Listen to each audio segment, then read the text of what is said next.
各位导师还有各位同学，大家午安。我就代表学会来帮这个 PC 开个场。那我想在座许多老师同学，可能去年有参加类似的这个财务金融的这个讲座。那去年的这个举办主要是陈彦霖老师他当初在财会学门的一个发想。那时候学门跟学会还有财经系一起办了4场的这个讲座，那其实都相当成功，很多的老师同学都有参加。那因为场地的关系啊，所以其实蛮多这个老师同学就最后没有办法真的来了。那蛮可惜的。不过这个去年的4场其实是有录影啊，之后尽快会再把它放到网站上这样子。对，好，那所以我们这个陈仁贤理事长就觉得说，这个活动其实蛮有意义的，而且回响也蛮好的，所以就希望我们今年可以再继续做这样的一个安排。所以我们今年也同样有4场这个财务金融的这个讲座。那各位可以看到，就是说在这个邀请的这个主讲人上面呢，去年主要还是比较在国内的这个研究做得好的这个老师。那今年有蛮多其实都是有海外背景的，那其实是非常非常难得的安排。那像今天第一个打头阵，当然就是这个人是不可以倒的，对不对？反正香港大学林则君老师，我想在座大家应该都跟他很熟。那他虽然人在香港，这个怎么讲？人在敌营心在汉，对。对，他对这个台湾的这个学术界都非常的关心，而且非常帮忙。我们很荣幸可以请到他。那我想，我其实不太需要多介绍他，因为他 pretty much 就是财务、会计、管理、经济的 top journal 他都收集完，所以这个非常非常杰出的这个年轻的这个学者。那我想他今天要讲的也是他最擅长的，就是说长期有在关注做研究的议题。OK， 好，那我想我就简单讲到这边。那谢谢各位对于这个活动的支持，然后我们掌声欢迎林则君老师。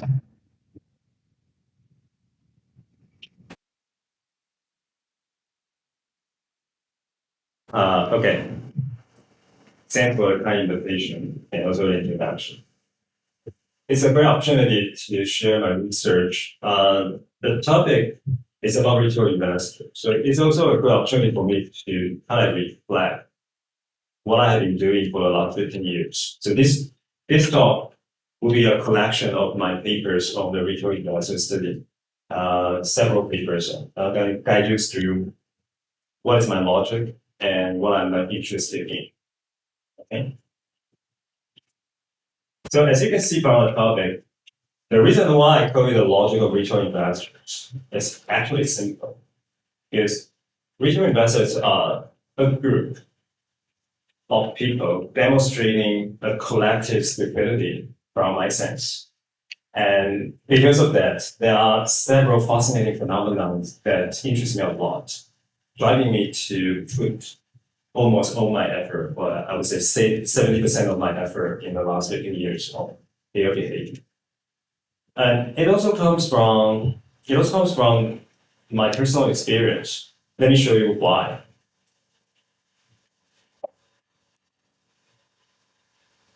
Okay, so this is 1986, when the Taiwan stock market index was 1,000. Okay, this is 1988, when the Taiwan stock index was 5,000. So 5 times in 2 years. Okay, this is 1989, when the Taiwan stock market index was 10,000. So think about it, 3 years, the index level rose by 10 times. On that day, 1989, June 16, when I was 11 years old, in elementary school.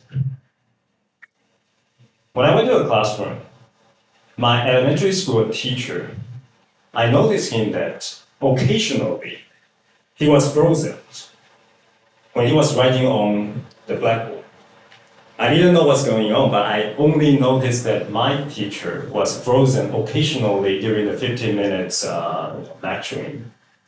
When I grew up, I realized that he was actually listening to the stock market index. You know, in 1989, you don't have iPhone for kids, okay? You only have radio.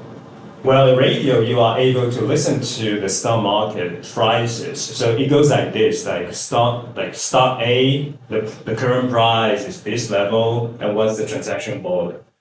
And so that's the reason why my elementary school teacher, when I was like, this is fifth grade. When I was fifth grade, 11 years old, I was like, wow, okay, that's what's going on, okay? And then, in 1990, the Taiwan stock index fell from 12,000, almost a magic number, which was broken recently, from 12,682 to 2,485. If you think about this crash is not only unprecedented, it's also difficult to be compared, even you look across the world. Okay, if we are talking about 1987 Black Friday, if you look at the 1997 Asian financial crisis or 2008 global financial crisis, you don't see this. You don't see a stock index falling from 12,000 to only 2,000. Or you look at the China stock market in 2015, it fell from like 5,000-ish to 3,000-ish, and that's it. So you don't see this. And again, this fascinates why in Taiwan, collectively, among the retail investors will be able to achieve this amazing phenomenon. Okay, so this is really the thing that I'm interested in. And this is not history only, because we also experienced it just 2 years ago, right? You have like new words coming out or new observations coming out, like fear of missing out, or you only live once. So history, doesn't repeat itself, but it rhymes very similarly.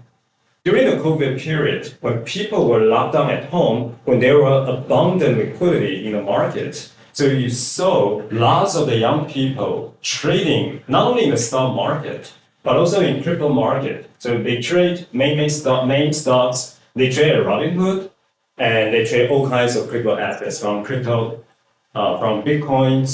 to NFT to Decentraland and to Metaverse. Okay?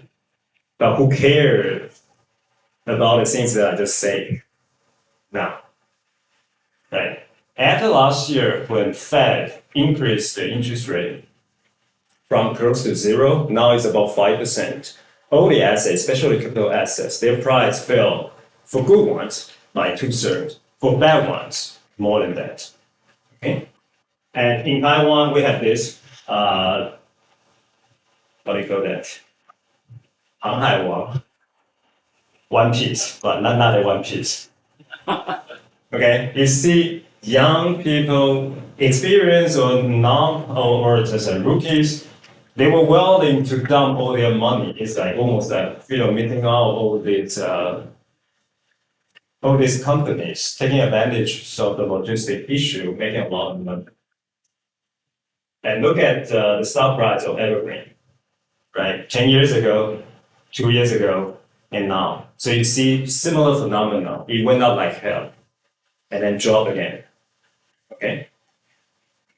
So it's not a history, it's an ongoing process. It's just, it takes some environmental factors, right? Like COVID. When you got bored at home, what do?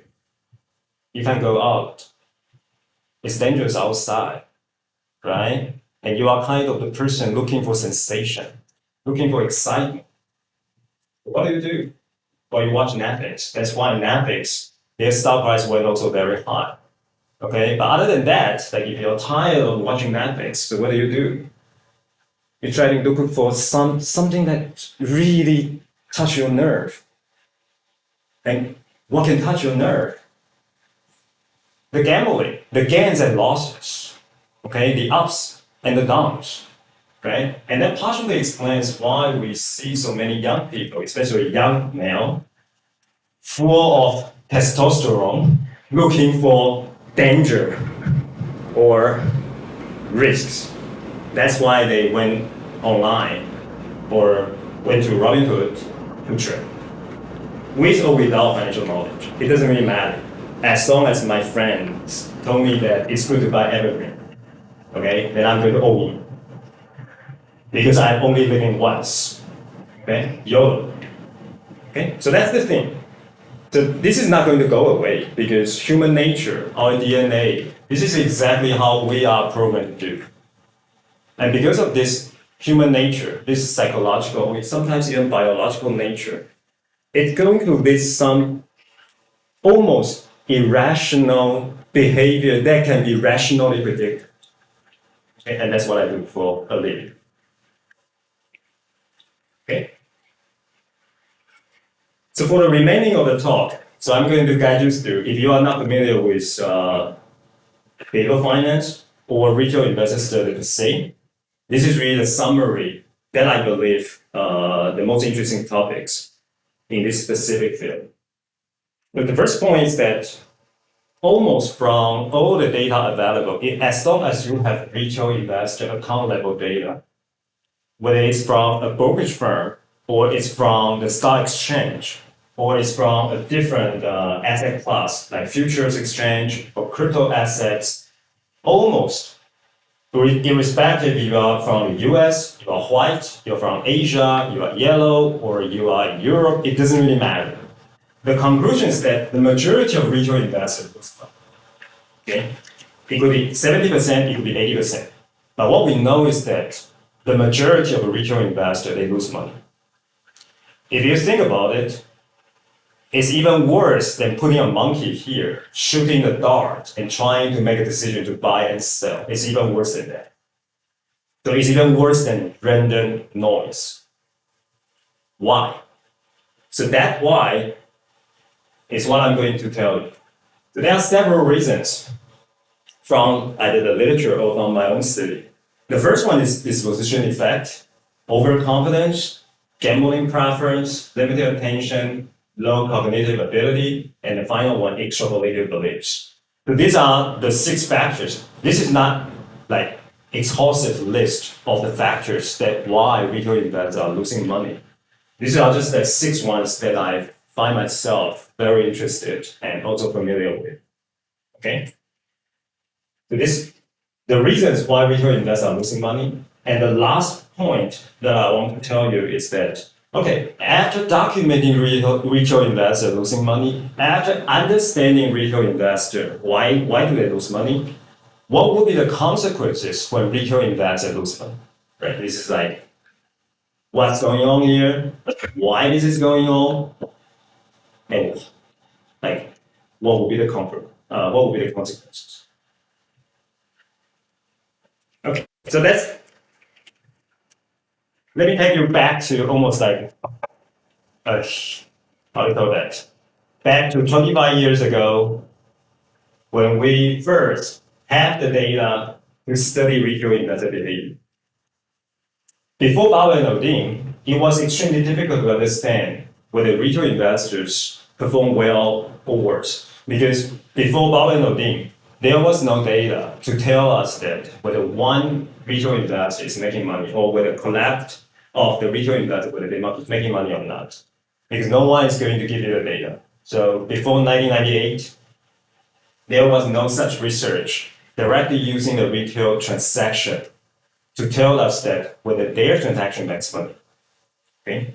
So Odin got the data from a brokerage, some kind of like brokerage account.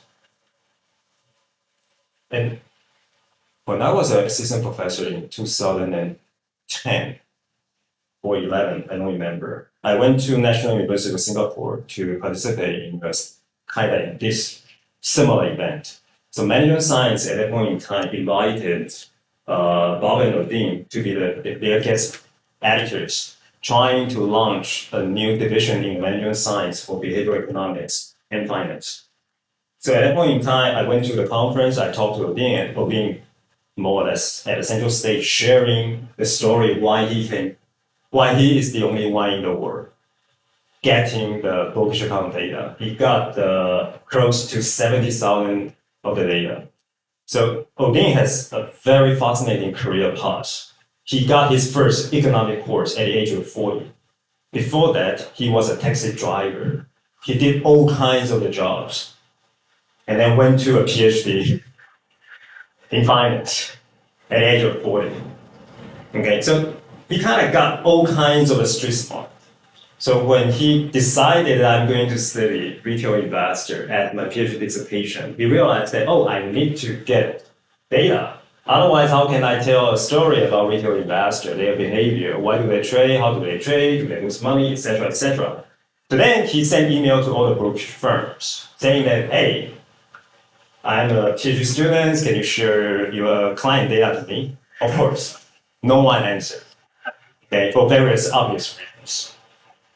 So then in the end, the story that he told us is that his roommate happened to have a 3-day pass of a charity tennis, some kind of like a tournament. And somehow there was an announcement, one of these big brokerage account CEO would be there. Okay, so he got the ticket from his roommate and then went to the tournament for 3 days consecutively in order to catch that CEO to get the data. So the first 2 days he failed because the CEO wasn't there. And the last day he went there, he got a CEO and somehow smartly convinced the CEO to give him the data. Okay? And what did he do? He wrote 10 papers telling us, the society, that retail investors are trading too much and lose money. And what do brokerage firms do for a living? You see what I mean? As a brokerage firm, I make money because my clients trade a lot, and I actually don't care whether they lose money or get money as long as they trade, right? Now, Odin told us at Buffer that retail investors trade too much, and they lose a lot of money, and they make this statement public. So it's not surprising after Bob and Odin, it's extremely difficult to get any brokerage account level data anymore. Because no brokerage account, no brokerage CEOs are willing to give data to anyone anymore. Okay, so that's obvious. Okay, but this is what they find. Bob and Odin show that the more that you trade, the more that you lose money. Although ex ante is not obvious. Like for example, if you do not take into account the transaction cost, the more that you trade, you don't really lose money more before the transaction cost. But naturally, if you do not earn more because you trade more, then your profit is going to be eroded, or you are going to pay a lot of transaction cost. Okay, so that's the takeaway. The more you trade, the more you lose money. The majority is because of the transaction cost, like taken away by the brokerage firms, right? That is why the CEO of this firm pays Bob and Odin so much. Okay, and their follow-up paper shows that, well, if you are a retail investor, I think that also happens in Taiwan a lot. If you don't know how to trade, sometimes you are going to get some advertisement from investment club, okay, that the teachers bring you to heaven. Right? I don't know. It's not a very good translation. The good teacher takes you to heaven, the bad teacher takes you to sweet. Okay? English translation is missing a little bit, but anyway. So join the investment club. Will it help? No, it doesn't.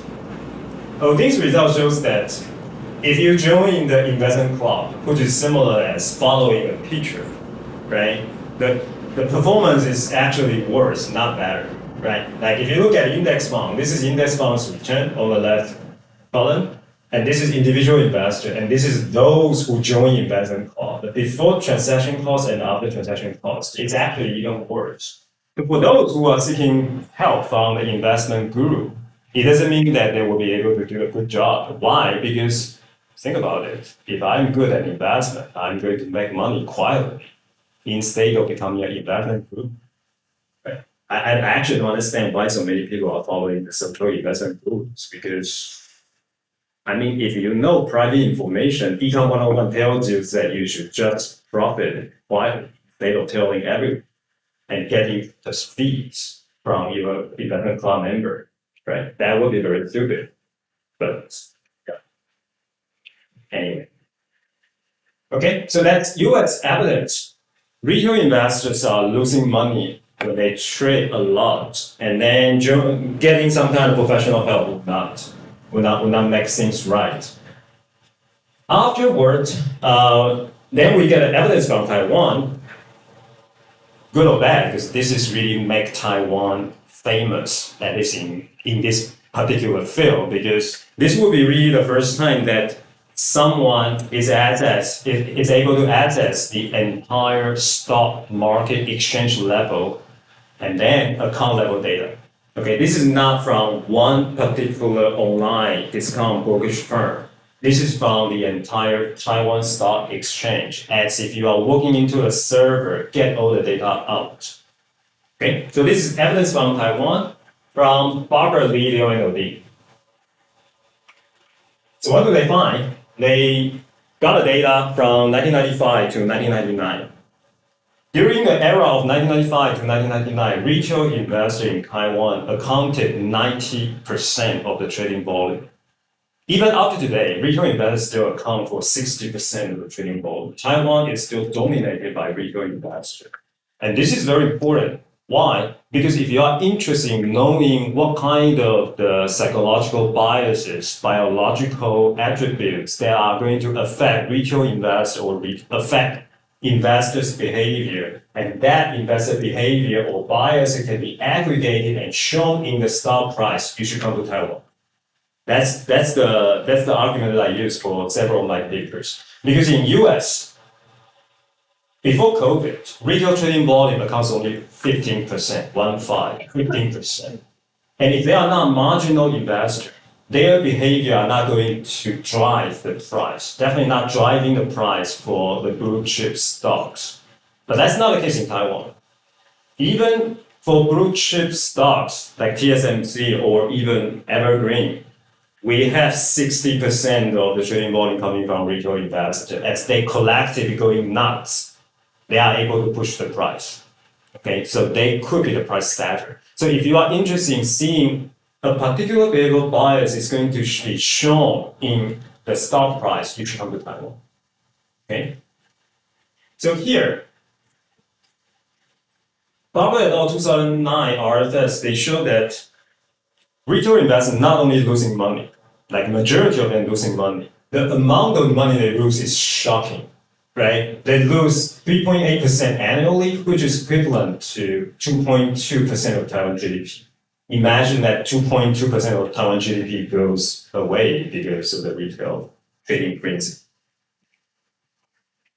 Okay, so that's Taiwan. It's the entire stock exchange. So there is no selection bias. It's everyone. It's every retail investor between 1995 to 1999. Now let's look at mainland China.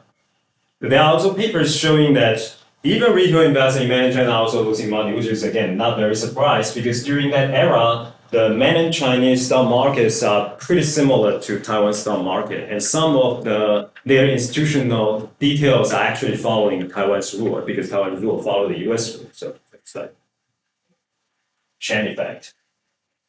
So there's a paper at the Journal of Empirical Finance showing that the more that you trade, the more that you lose money, which is replicating Odin's original 2000 JF paper.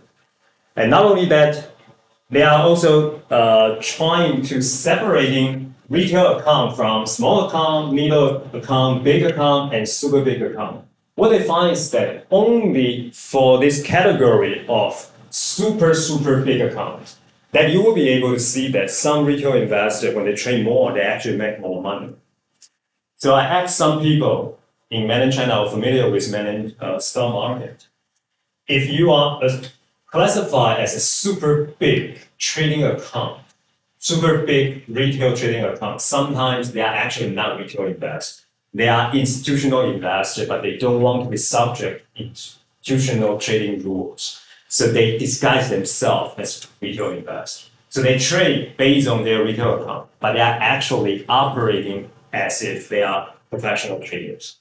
Okay, so that's perhaps the difference between Odin's data and the mainland China data. Okay, but other than this super big account, for the rest of the small, medium, and big, it pretty much resemble. They pretty much resemble exactly the same pattern as what has been found in Odin and also in Taiwan. Okay, and this is what happened in 2022 2022, when stock price started falling due to the Fed increasing their interest rate.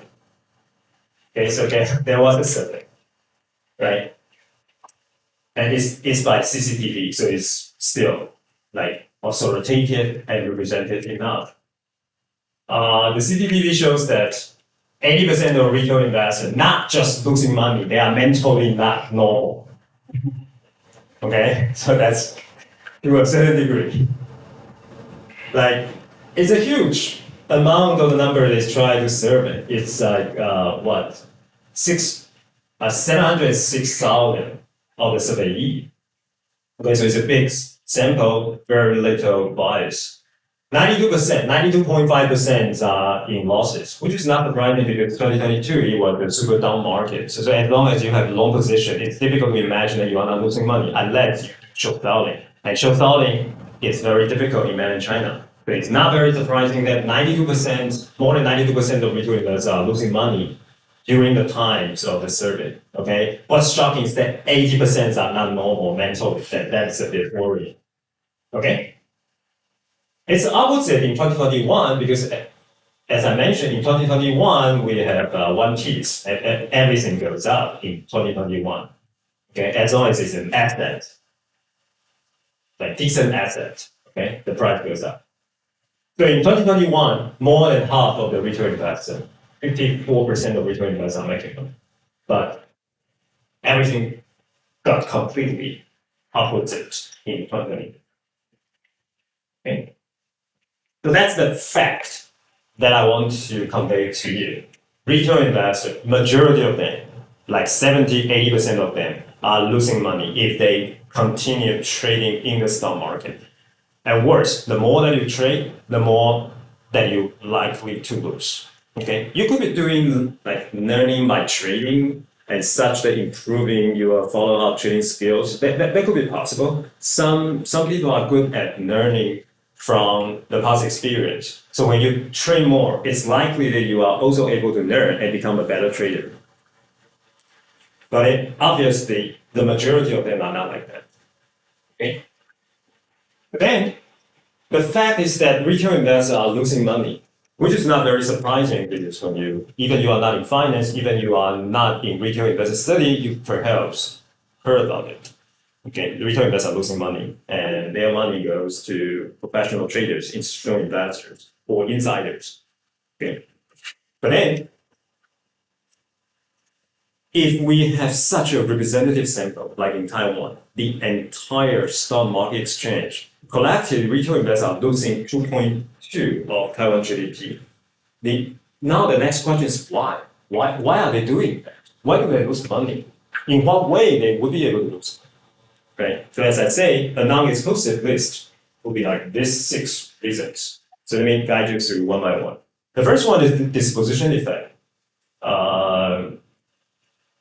From Kahneman to Tversky, Kahneman got Nobel Prize because of this, and Tversky could have won the Nobel Prize as well if he's still alive. Nobel Prize doesn't go to dead people. I don't know whether any one of you know this. So not only you have to be smart, you also have to be healthy in order to earn the Nobel Prize.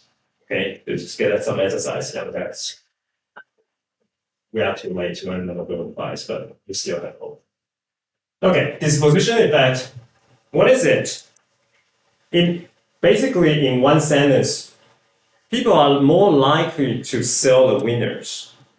If their investment are in a winning domain, they become more risk averse, driving them to sell the winners in their portfolio faster. Okay, and then when an asset in your portfolio becomes a loser, it's losing money, then you become more risk-loving, such that you are willing to hold it up. And on top of that, there is also a realized disposition effect, meaning that selling a losing or realizing a losing position is very painful, right? And some people call it ostrich effect. It's because when you have a losing account or a losing stock, if you don't realize it, meaning that if you don't liquidate it, if you don't sell it, that loss maybe one day is going to come back. okay, it may bounce back. So then everything will be fine. So as if you know, maybe not a good example, but sometimes when you open something that you don't want to see, you open it and then you close it as if it never happens. Like your dissertation or my R&R, that's difficult to converge. Okay, so it's like turn it up, turn it off, nothing is here, I don't feel the pain. Okay, the realizing loss is painful. That's why people hold the losing position. But that is bad. Why? Because when you have this position effect together with, for example, momentum, what would happen? What will happen is that when you have a stock A, which is winning, which is rising, right? And because of momentum, it's going to go up, more likely to go up. At that point in time, due to the disposition effect, you liquidated it, you sell it, you capitalize it, right? So you miss out of upside potential. Worse, if you have a losing position, you don't want to realize it, you don't want to sell it, you don't want to close your position, and due to the momentum, it's going to go down, right? It's going to go down more. It's not going to happen as what you wish that the price is going to come back. So it could go down all the way. Okay? If that is the case, then there is a systematic way of losing money because of this position effect. It's not random anymore. There is a systematic way that you are selling the winner too soon, not profiting from this upside potential, and then you hold the losers for too long, such that you suffer even more losses. Okay, so that's one way you can lose money. As I say, realizing losses is very painful. And this is particularly happening in the gambling venues. If you take a look at all kinds of interviews from these gamblers, this is what would they say, right? Like this boss is losing $1 million, and in order to get the money back, losing another $1 million, because I just want to get my initial losses back, right? So when you are in a losing position, you become even more risk-loving. You are willing to take more risks, such that you could suffer even further losses. Okay? Same from the right example. Okay, so this is similar as I say. A symptom of this distribution effect is that you are going to sell the winners too soon and then hold the loser for too long. So if you look at the position of the selling and buy and sell, so this is what you are going to look at. Most likely you are going to sell your winner for too long. Okay, and this is my personal experience, my discipline effect. Like in 2009, when I just joined Hong Kong U, I got my salary, first time in my life, which is decent enough to consider in buying investment. That was not my first job. My first job was most research assistant, but most salary is not high enough to consider any stock investment. Okay, just paying the rent, paying my meals, paying my motorcycle, and pretty much that's it. Okay, so when I joined HKU in 2009, I finally got some decent salary that I think, as a finance PhD, maybe I should buy some stock. And at that point in time, I was also teaching corporate finance. So I taught students, undergraduate students, about IPO underpricing, which means that as long as you buy IPO, right, you should be able to earn like on average 15% of the return on a single day. Okay, in Hong Kong it's even higher. In Taiwan the number is also higher. In the US it's 15. So my ambition is very humble. I just want to earn 15% on one day using US as a benchmark. Okay, so I went online, logged into my HSBC account, checking what kind of IPO that I can buy. At that point in time, yes, there was a stock of Glorious Property Holdings. Okay, so the first day I lost 18%. Not 115, it's minus 18. So what do I do? I don't look at my portfolio for days and months. And then in the end, the first day was 18, right? After a few days, it's minus 23. So the issuing price is 4.4. After a few days, it fell to 3.3. And then after a couple of years, I liquidated finally at price 1, losing 80%. Okay. Luckily, I didn't get much of the shares. But this is not surprising, even as a finance PhD. At that point in time, it's not uncommon to see that you're still subject to the behavioral bias that you personally study for a good reason. Because I know, I can feel, I relate. That's because I'm exactly one of the retail investors, so I want to study in order to understand not only them, but also myself. Okay, so it's not very surprising. Realizing loss is painful, so you hold on it. But when you hold on lousy assets, toxic assets, it's going to bring you even more losses instead of hope. Okay, so that's the first reason why retail investor could lose money. The second reason is overconfidence. There are many types of the overconfidence. The one that is more relevant in trading is overplacement. Because in the end of the day, stock market in the short run is a zero-sum game. So let me tell you what is overplacement. Overplacement, it's much easier to do this survey in the United States. In the United States, almost everyone drives. Okay, so I can ask a question like, if you believe your driving skill is above the median guy in this room, please raise your hand. Okay, the same, if you are better than the median guy in this room, please raise your hand. I can ask exactly the same question. If you believe your trading skill is better than the median guy in this room, please raise your hand. The problem is that more than 75% of young men are going to say, yes, I'm better than the average guy in this room. But mathematically, this is wrong because only 50% of the people can be better than the median guy in this room. Okay? And because stock market is a zero-sum game, if 70% of the people believe that I'm a better trader than the average guy in the stock market, then on average, I will be able to make money from the lousy guys, right? And if more than 75% of the people believe in this, that's part of the reason why they trade so much. Because I'm better than the average guy. So I should be outrun the median guy. And as long as I outrun the median guy, I will be able to make money. Right? So that's the belief.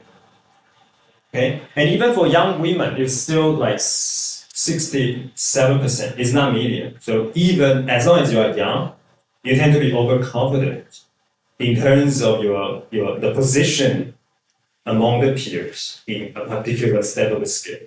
Okay? The worst is a young man. Okay? When you are aging, the overconfidence level drops. Maybe because you know more, to know that you don't know anything. Okay. So this is the illustration. The level of the overconfidence is naturally positively correlated with the cost of your mistakes. And in our setup, it would be the amount of money that you are going to lose in the stock market. So what would be the symptoms of overconfidence in stock investing? It's obviously that when you are overconfident in your trading skill, then you don't have to put all your money into a well-diversified portfolio. Because when you put your money into a well-diversified portfolio, you are making the market risk premium only, right? You are not going to the stock market saying that, hey, my anticipation is to earn market risk premium, which is like 5%, 6% a year. Your reason or your motivation to go to stock market is that I'm going to earn 15% a day. Okay, that was my reason. It didn't work out very well, which is not very surprising, right? So you are likely to hold an under-diversified portfolio because you are overconfident in terms of your stock picking skill. You don't have to put your money into 20 stocks. You believe that your selected 5 stocks are going to go up.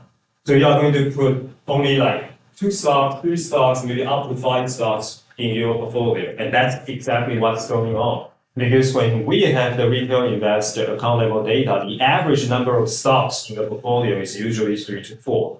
Sometimes it's 5, but not 20, which is 20 is more or less the number suggested by the corporate finance book about well-diversified portfolio. Okay, most people, most retail investors will have 5 stocks max in their portfolio. Okay, some of them just have 1. Why? Because I believe this stock. Not I believe, because I'm certain this stock is going to go up because I choose it. Okay? So the natural consequence is that it's going to have high volatility because it's not well diversified, right? Like 1 or 2 stocks, when their prices are going up and down, you are going to see the volatility in your portfolio. And it's also going to have a very high idiosyncratic risk, not just the total volatility, but also idiosyncratic risk when you take away the market volatility. Okay? And because you believe that you are good at trading, you tend to trade more, right? Of course, if you are good at doing something, then you think, I'm going to do it more frequently because it's going to bring me benefit, bring me money. So you are naturally going to have more exposure and you are going to pay higher trading costs. And that's, according to Bob and Odin, the reason why you lose money. And on top of that, you are also likely to take higher leverage. In Taiwan and in basically most of the stock exchanges in the world, as a retail investor, you can actually take leverage. You can take leverage up to 2, right? You do margin buy. You only have $100,000, but you can buy stocks up to $20,000. Okay, and that becomes excessive risk taking.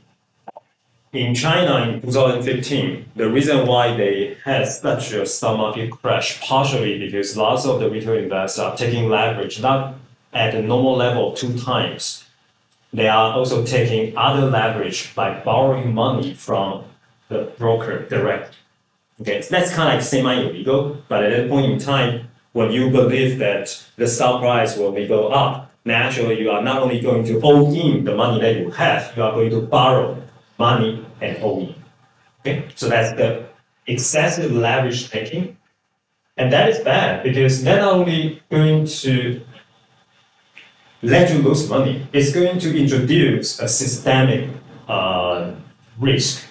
Because if lots of the people are taking leverage to buy stocks, when things go wrong, stock price start falling, you are going to be forced to liquidate your position, generating a downward spiral. Okay? So that's about the time the liquidity is dried up. Lots of the investors are forced to liquidate their position, creating a fire sale effect, and then generating another margin call, and from margin call generating another selling pressure, then trigger another margin call, and so on and so forth, until most of the margin buy positions are liquidated or the government steps in to save the stock market. And that's what happened in not only in mainland China, that also happens in Taiwan for many, many times when you heard about the term. The national teams are coming to the market, or the 4 sovereign wealth funds in Taiwan are coming to the market to buy stocks, to provide price support in order to calm down the market panic, etc., etc. Okay. So that's the market intervention. Questions? No. It's a good opportunity to ask because all this material that you can study at home, right? I'm like light person here, so. Anyway, if there is no question, then we move on.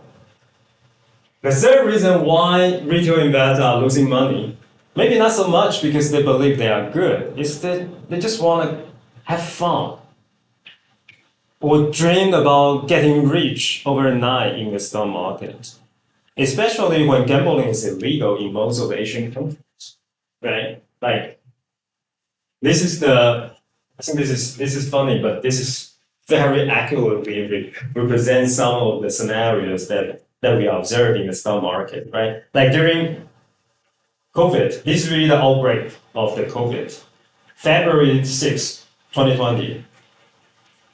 Then people ask why we already have the COVID, but maybe not COVID at that point in time, in February 2020.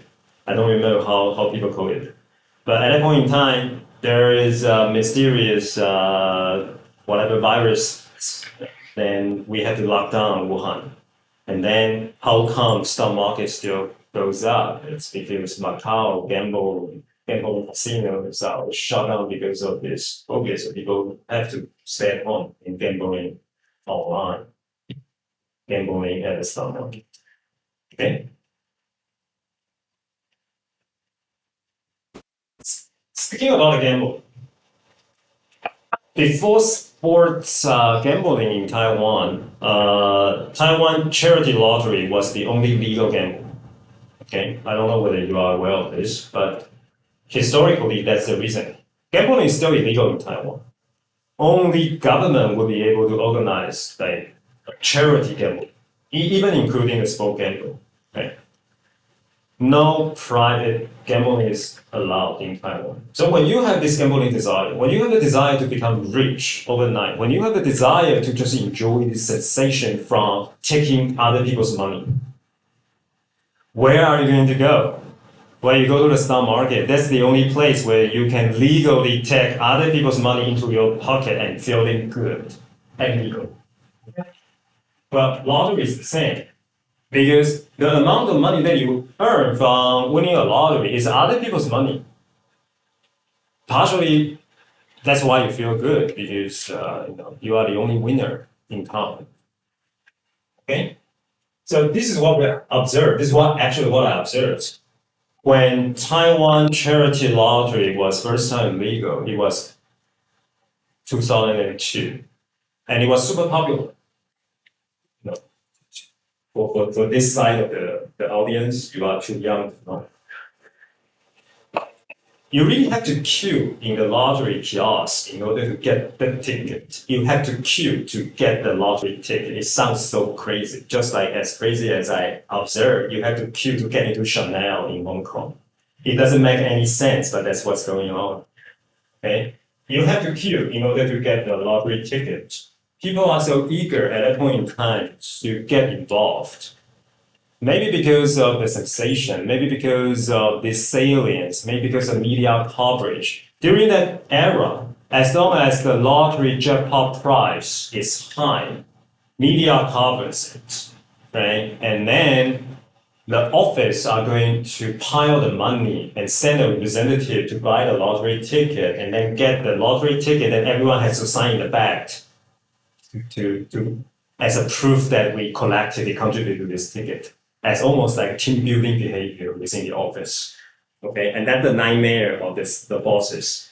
Like, what if this ticket actually hits the jackpot? There will be no employees tomorrow. Okay, so it's a very bad team building activity.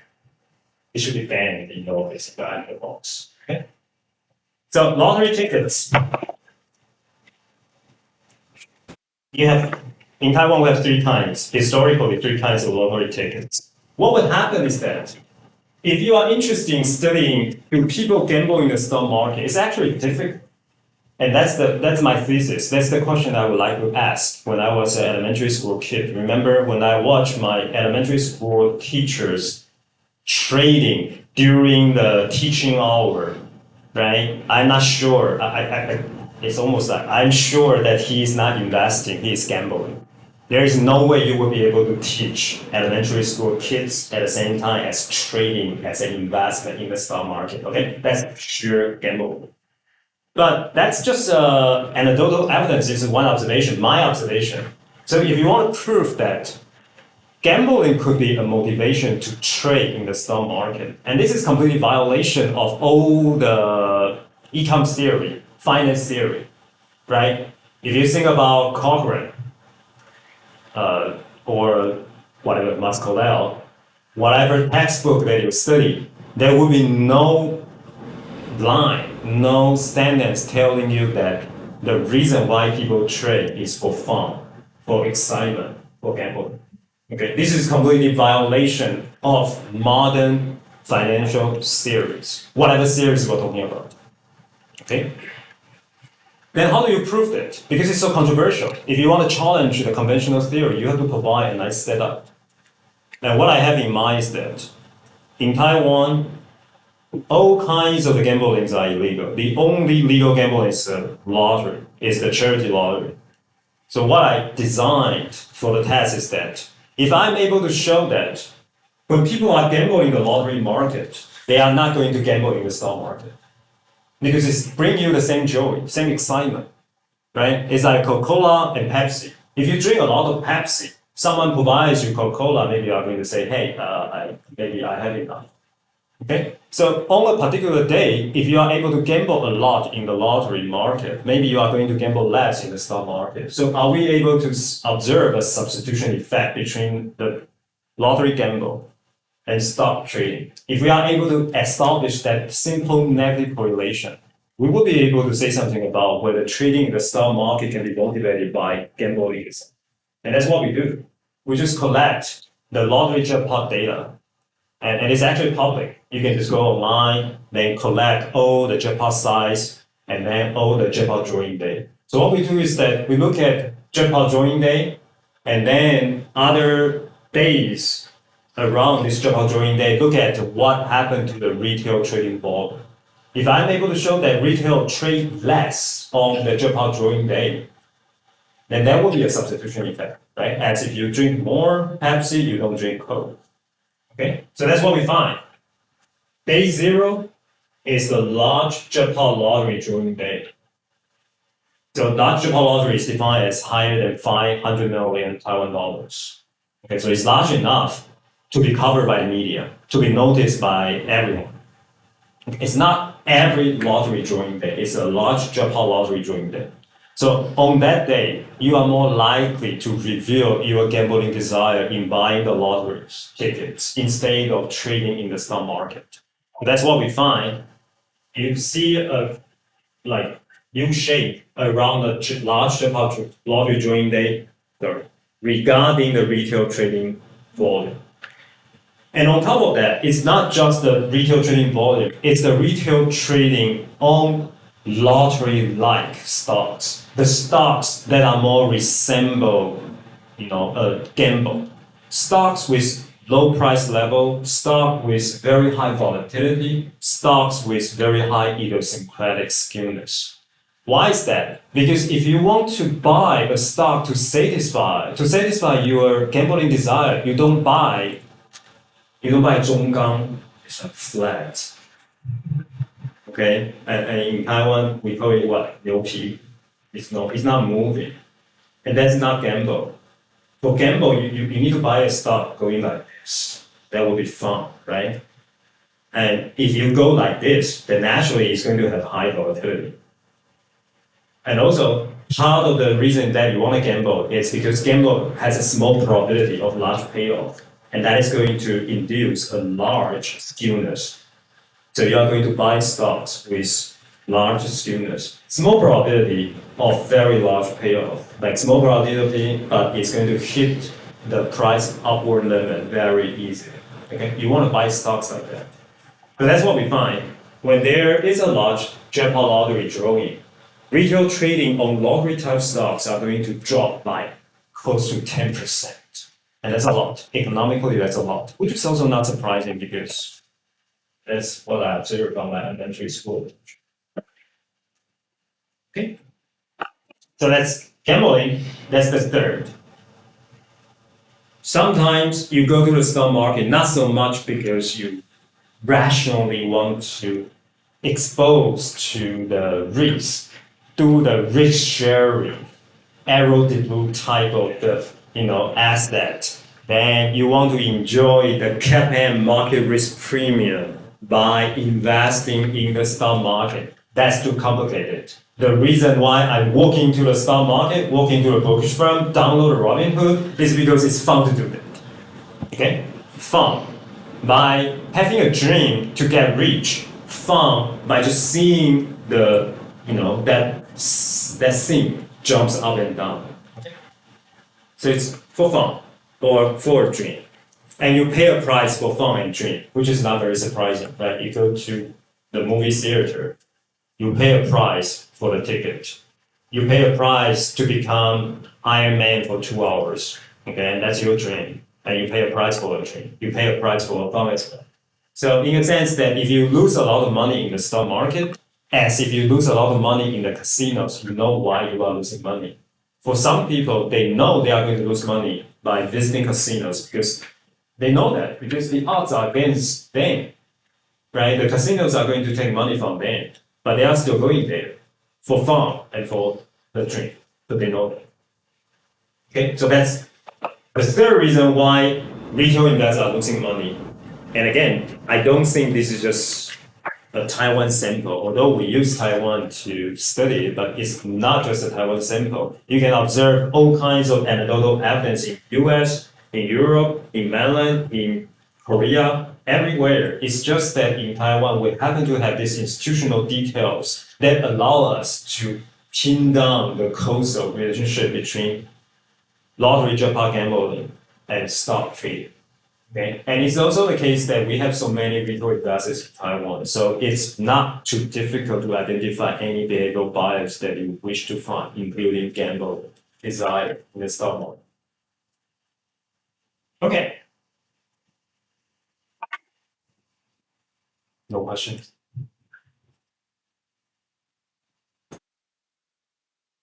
Yeah, going to, then I have to slow down. Otherwise, we're going to have a long break. Okay, number 4, limited attention. This one is a bit tricky, whether you are going to call it behavioral bias or biological bias. Why? Because we all know that we only have 24 hours a day. And when you wake up, even you wake up for like 16 hours a day, so you are able to make all kinds of decisions within the 16 hours that when you wake up, okay? But you have a limited cognitive energy. The more decisions that you have to make, the worse the quality of your decision making. Okay, so if you are very busy in the morning, it would be difficult for you to make any rational, any good decision in the afternoon. That's why we need coffee. But I'm not allowed to drink coffee in this class. Right? So that's the limited attention. In, again, classical, conventional economic theory, when you do utility maximization subject to budget constraint, still remember your Econ 101? Okay, this is really Econ 101. Maximize utility, utility function X, or C is the consumption subject to price 1 times X1 or C1 plus P2 times C2 should be smaller or equal to the budget that you have, right? This is Econ 101. So then you can draw the indifference curve and budget constraint. The interaction point is the point where you maximize your utility, right? This is what we learned in Econ 101. In that theory, is there anything on the amount of cognitive energy that you spend on this particular decision making? No. Econ 101 assumes that we, not human beings, we are machine. We are AI. We can make millions, zillions, trillions of the decision making without any cost. And all the decisions can be made instantaneously. So no matter how difficult a decision or how difficult the optimization problem it is, it doesn't really concern the design of this conventional economic theory. They just assume that we are able to make all these difficult decisions without any cost. Think about it, even AI runs on electricity, okay? Even we treat us as a machine, we still need some energy to keep us running. So then, at some point in time, some economists started thinking that maybe that's wrong. Financial constraint is not the only constraint we are facing when we are making optimization choices, okay? We also have limited attention.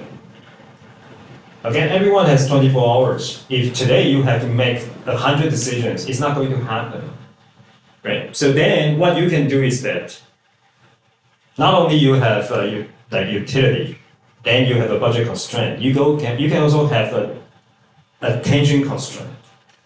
How much attention you are going to be allocated into a particular decision.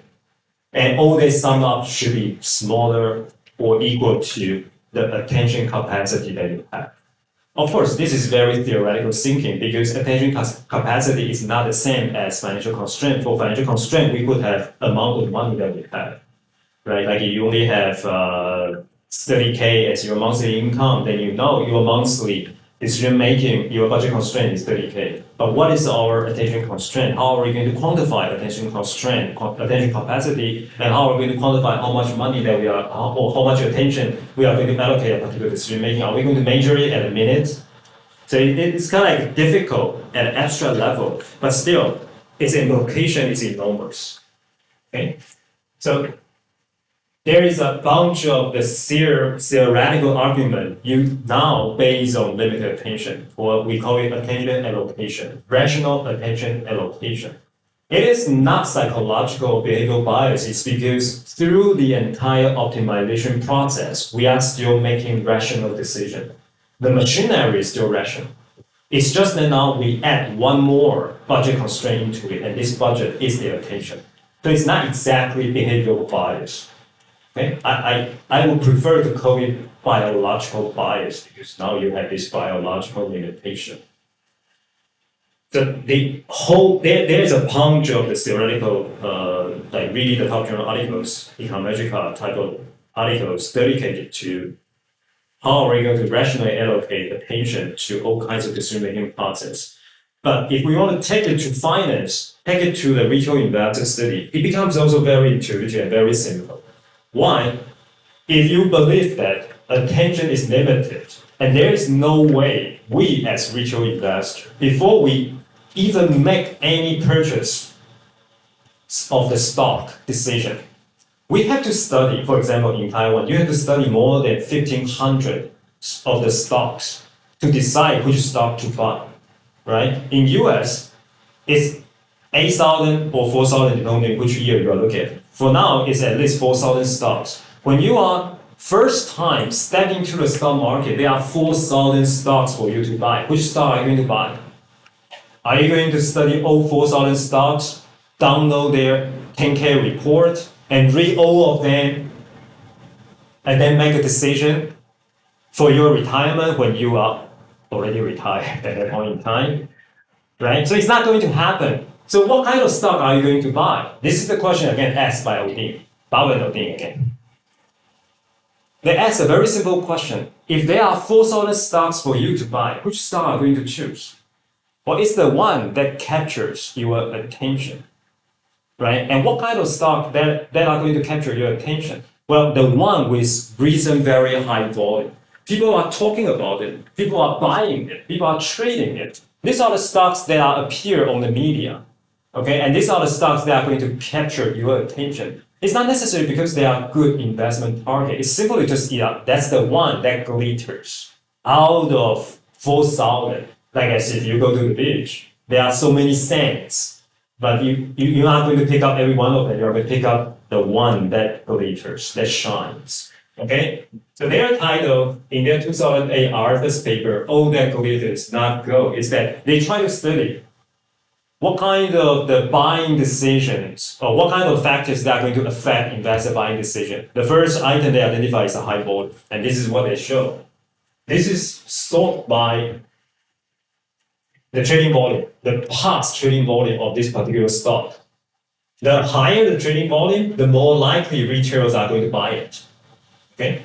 So this is the percentage of order imbalance, buy minus sell order imbalance. So they find a beautiful, clear upside slope between the relationship of historical trading volume or recent trading volume and the order imbalance. Okay?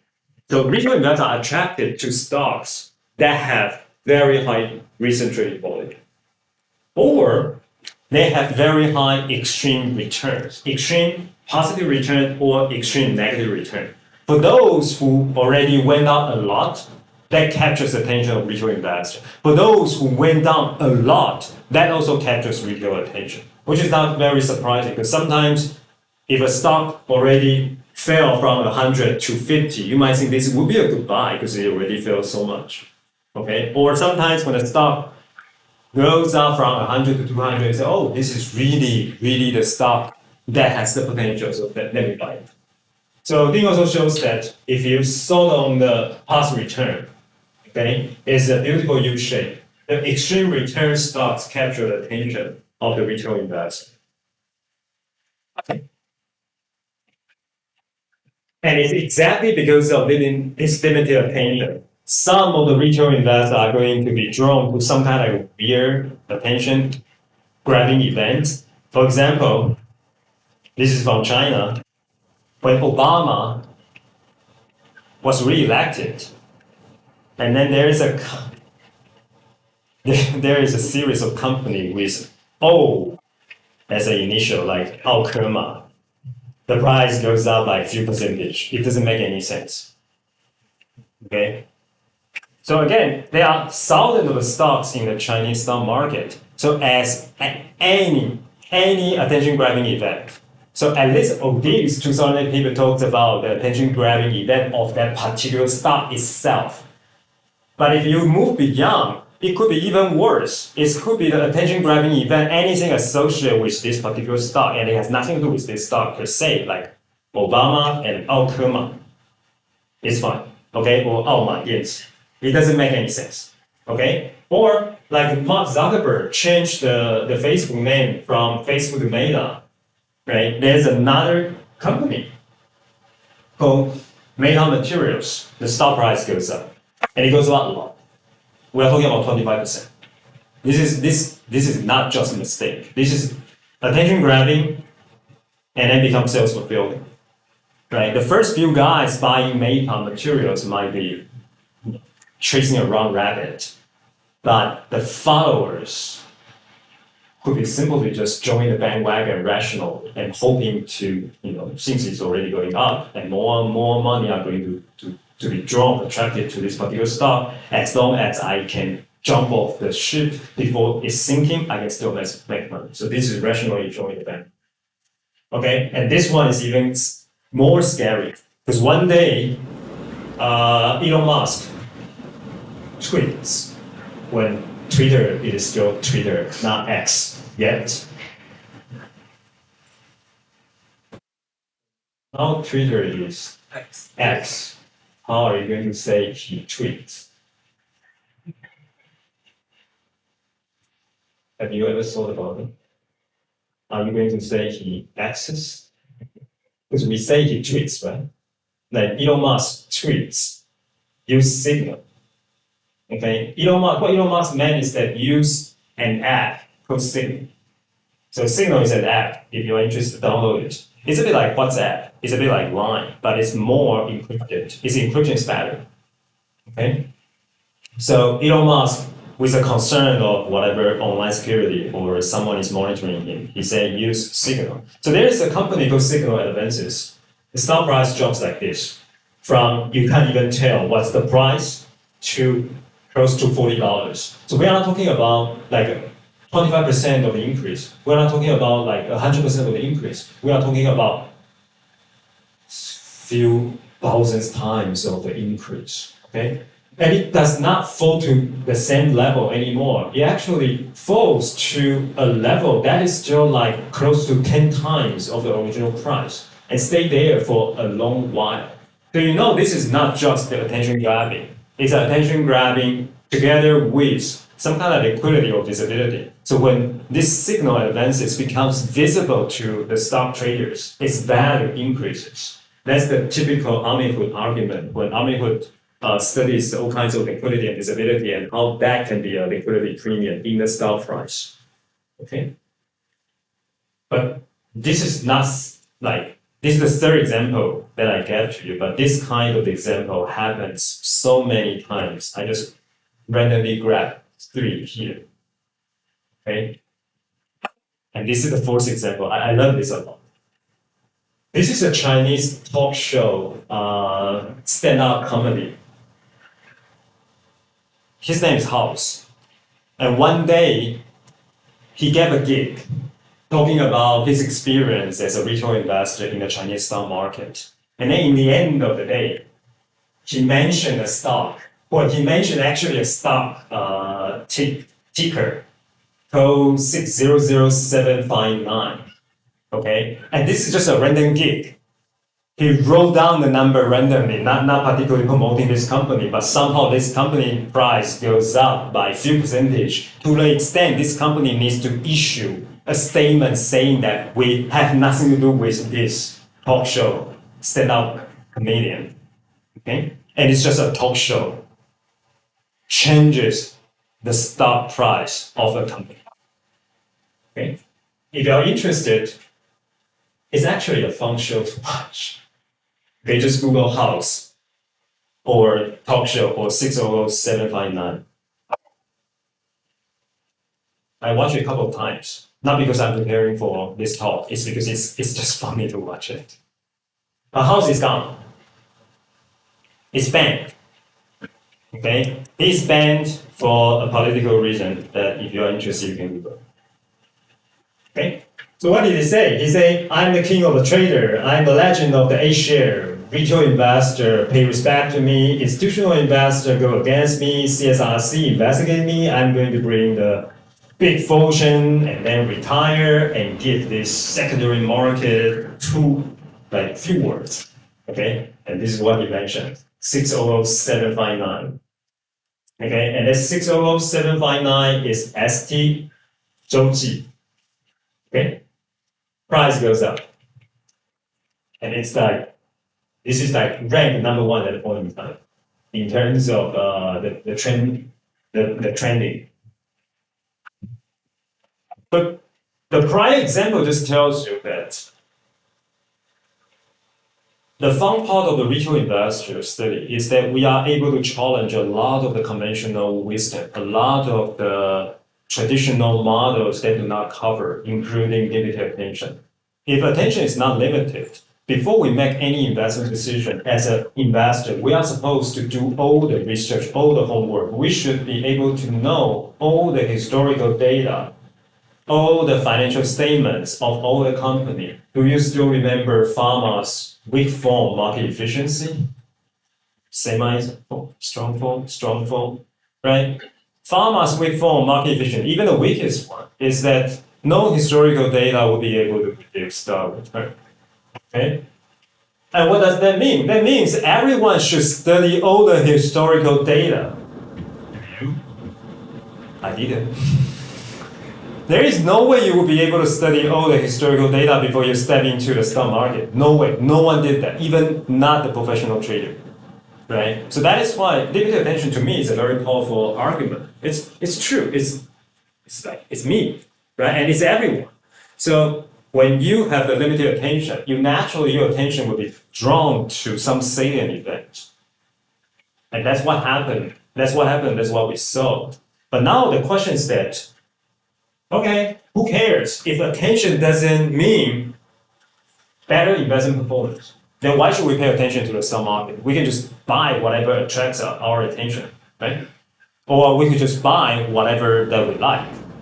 If attention does not mean better investment performance, why should we allocate the precious limited attention to study a particular stock? But it's very difficult. Again, it's just like my gambling study. It's extremely difficult to study whether people's attention paid to a particular stock can bring better trading performance. If you want to do that study, what do you need? You not only need account level data, you also need a measure, a variable that captures the amount of attention this particular investor paid to a particular stock, right? And how challenging it is. It is challenging enough to get the account level data, not to mention you want to measure someone's attention span paid to a particular stock. Okay? So there are two guys, Gargano and Rossi. They did that. How do they do that? Well, they team up with a fintech company. So they will be able to know that a particular account user, when is this user logging into that account? In what page? Staying for how long? Click for what? Okay, so you will be able to know that this investor, before buying this particular stock, staying at this particular information page for how long. So that's the measurement of attention paid to this stock. So what they find is that the higher the attention paid to this stock before buying or selling, the higher the investment performance that you have. Okay. So this is really the first paper ever documenting there is a positive association between attention and investment performance. at not only individual account level, but at the individual decision-making level.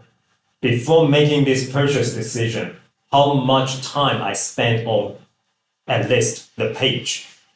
Of course, there is always a limitation because even your mouse or your operation system or terminal or screen or monitor, even you stay at that page, does it mean that you are paying attention to it, absorbing information, processing information, incorporating into your trading decision? We don't know. At best, we can say that, yeah, there's a positive association, right? Just like when students sitting here looking at me, are you looking at me? I cannot tell. I can only tell from your exam results, right? So at least there is a positive association between the amount of the time staying on the page and the performance. One critique for this paper is that it's just association, it's not causal. Okay?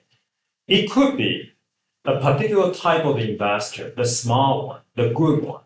They tend to spend more time, right, before buying a stock. And this type of investor, they naturally also make a better investment performance. So it's not really attention and the investment. It's not X driving Y. It's they are both driven by the Z. Well, Z could be IQ of the investor. Or Z could be anything. As long as Z is driving both the attention spent on this particular stock and the performance of this stock. So it's not causal.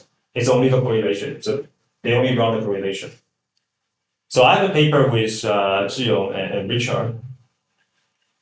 What we do is that we try to identify attention-grabbing events and then look into if investor attention is increased exogenously or decreased exogenously. Then what would happen to their investment performance? Okay, then you can do a bit causal. Right? If you have an attention shock, then let's look at what would happen to your investment performance. Then it's more causal. So the attention shock that we have means we are using the raining days. Why? Because when it is raining outside, you can't go outside.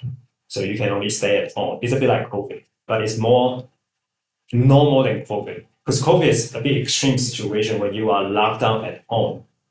Even that increase your attention paid to some stuff, but because at that uncertain situation, it's difficult to say that this is only pure due to the attention. But when it's raining, it has been shown in other studies that the indoor activity goes up, the internet traffic volume goes up, because you can't do anything else outside. You cannot play at the park, you cannot play sports, you cannot go like working or having fun or jogging outside. So then what you do is that you are going to stay more time indoor. And when you stay more time indoor, when you are bored, or when it is finally the opportunity for you to make investment decision, what will happen is that we first show that if it's a raining day, Google search volume on stock goes up. Share turnover goes up.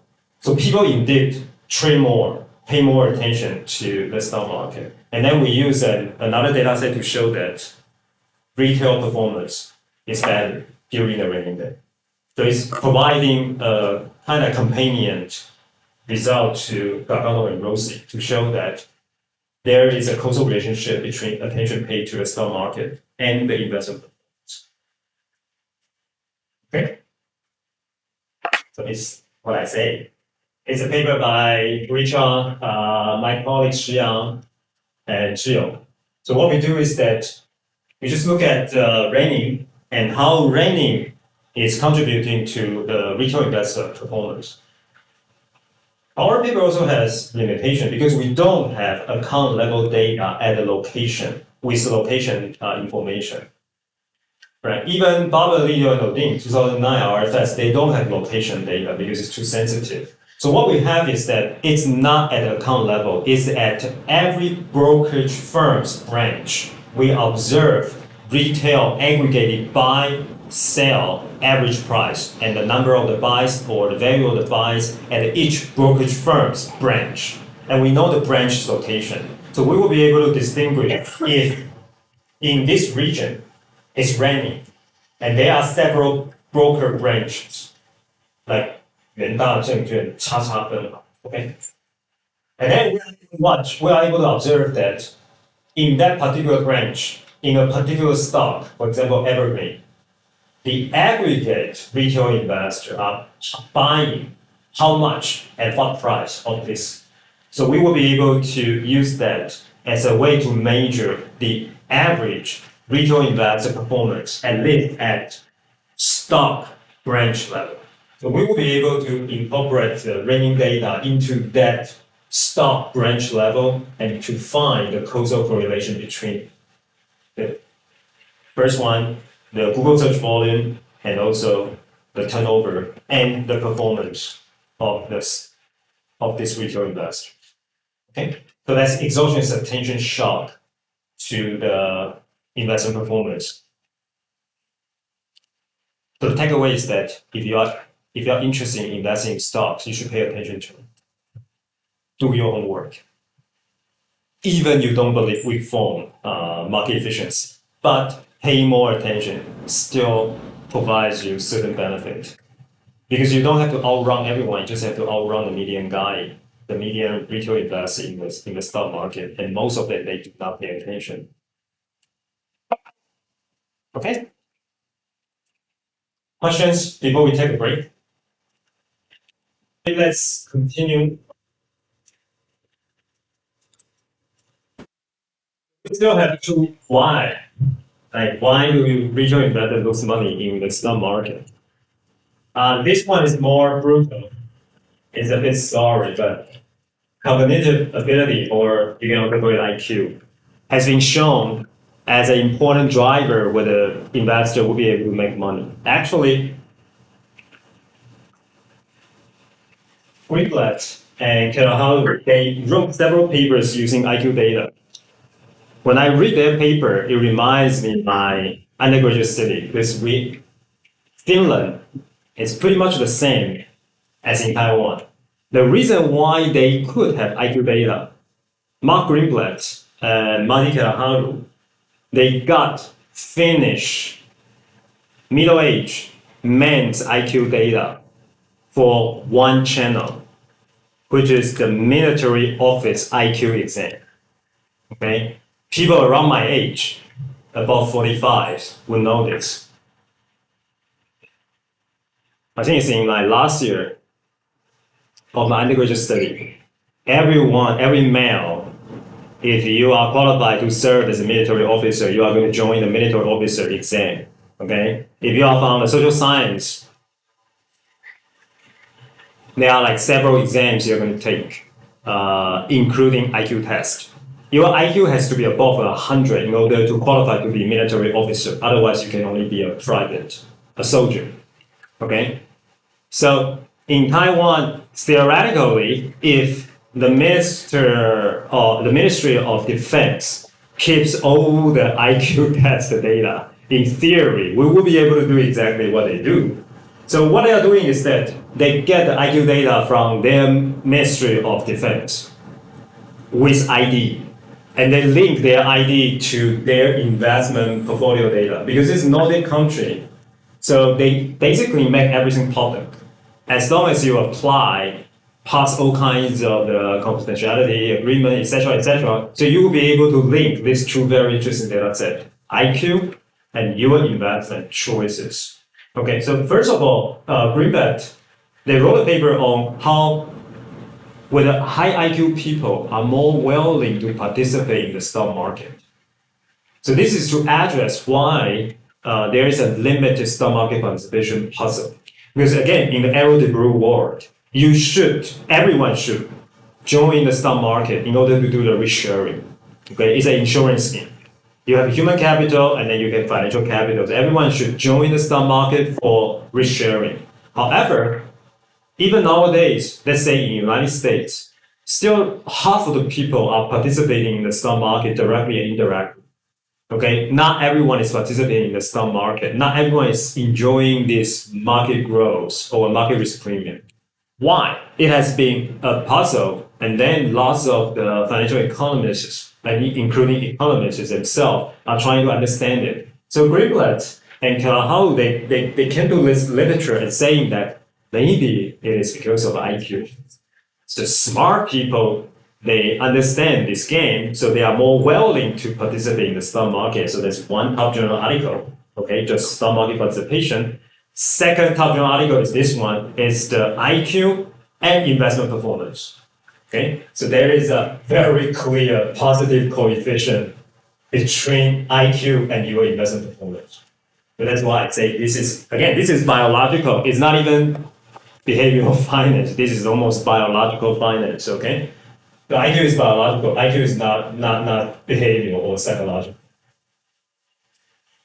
So I read this paper like 10 years ago, or even more than 10 years ago. So I'm just thinking that, how can I do a study like this? I don't have IQ data. Is there any way that I can do something similar? I want to know that whether people are smart, they perform better, or if there is any indicator to show that these people are smarter, so such that they perform better. There are two challenges. First of all, you need to have, again, account level data. If you want to do account level investor study, retail investor study, you just have to have the account level data. Not only that, you also need to have some kind of indicator like how smart they are, right? Otherwise, there is no way you will be able to study this. And perhaps Finland is the only country in the world that you will be able to get the IQ data and link it to their stock market investment decisions. So their takeaway, of course, is very good. Their empirical design, of course, is very good, but still, there is no way you will be able to replicate or extend their study because there is no other country in the world that you will be able to have the data set they have, okay? Such a perfect data. But there's always, if there is a limitation, just find a way to circumvent it, right? And that's how we push the knowledge frontier forward. That's the reason why we do research. Okay, so how are we going to do that? Let's go back to Tversky and Kahneman. Tversky and Kahneman, they say that, well, when you are making decisions under uncertainty, you are more likely to rely on heuristics when you don't have the information. Okay, and the more uncertainty or the less information that you have, you are more likely to rely on heuristics.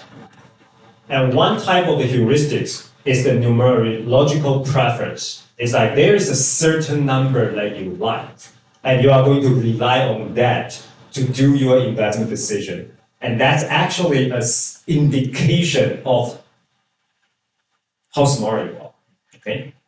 Or how high or low is your cognitive ability. For high cognitive ability people, they are going to rely less on heuristics, even under the decision of uncertainty, okay? So what we do is that we got the data from Taiwan futures market.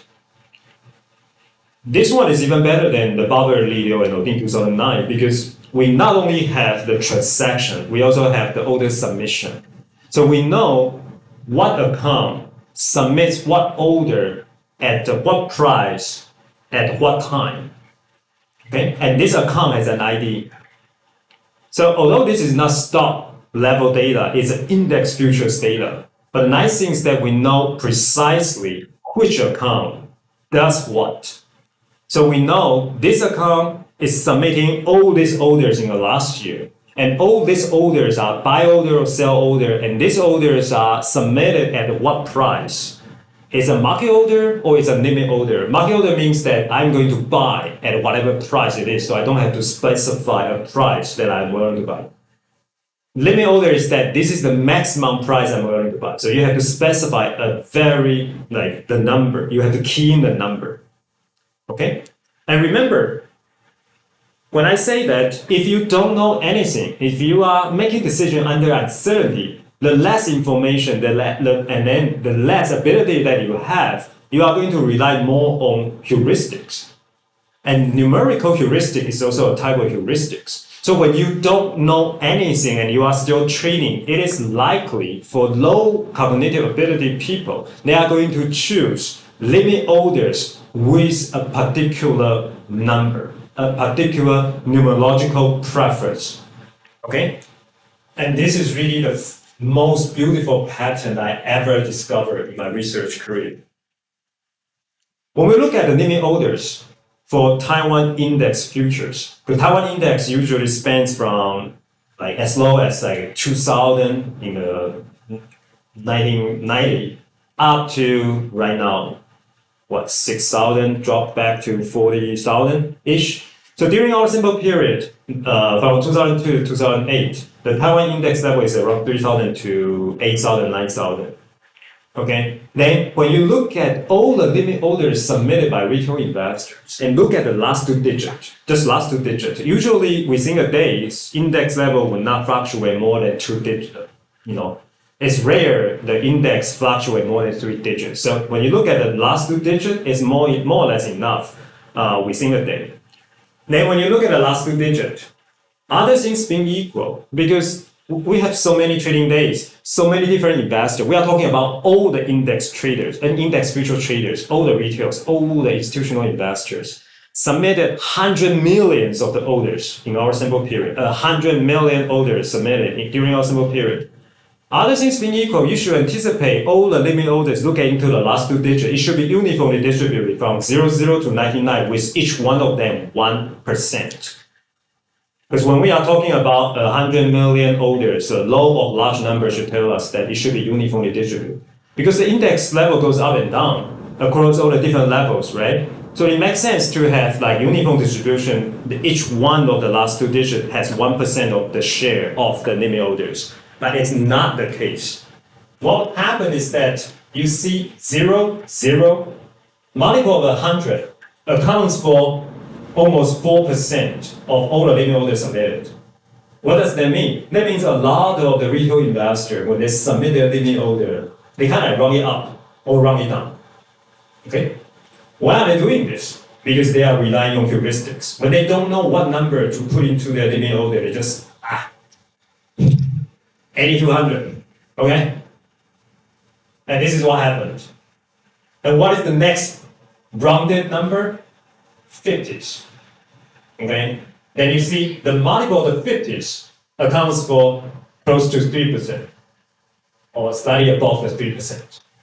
And what's the next? The multiple of tens, right? And this is what you see. Tens, 20s, 30s, 40s, right? 60s, 70s, 80s, 90s. And what's next? Fives, multiple of fives. Okay? So this is what you see. 5, 15, 25, 35, 45, 55, 65, 75, 85, and 95. Okay, so this is the retail investor limit order submission pattern.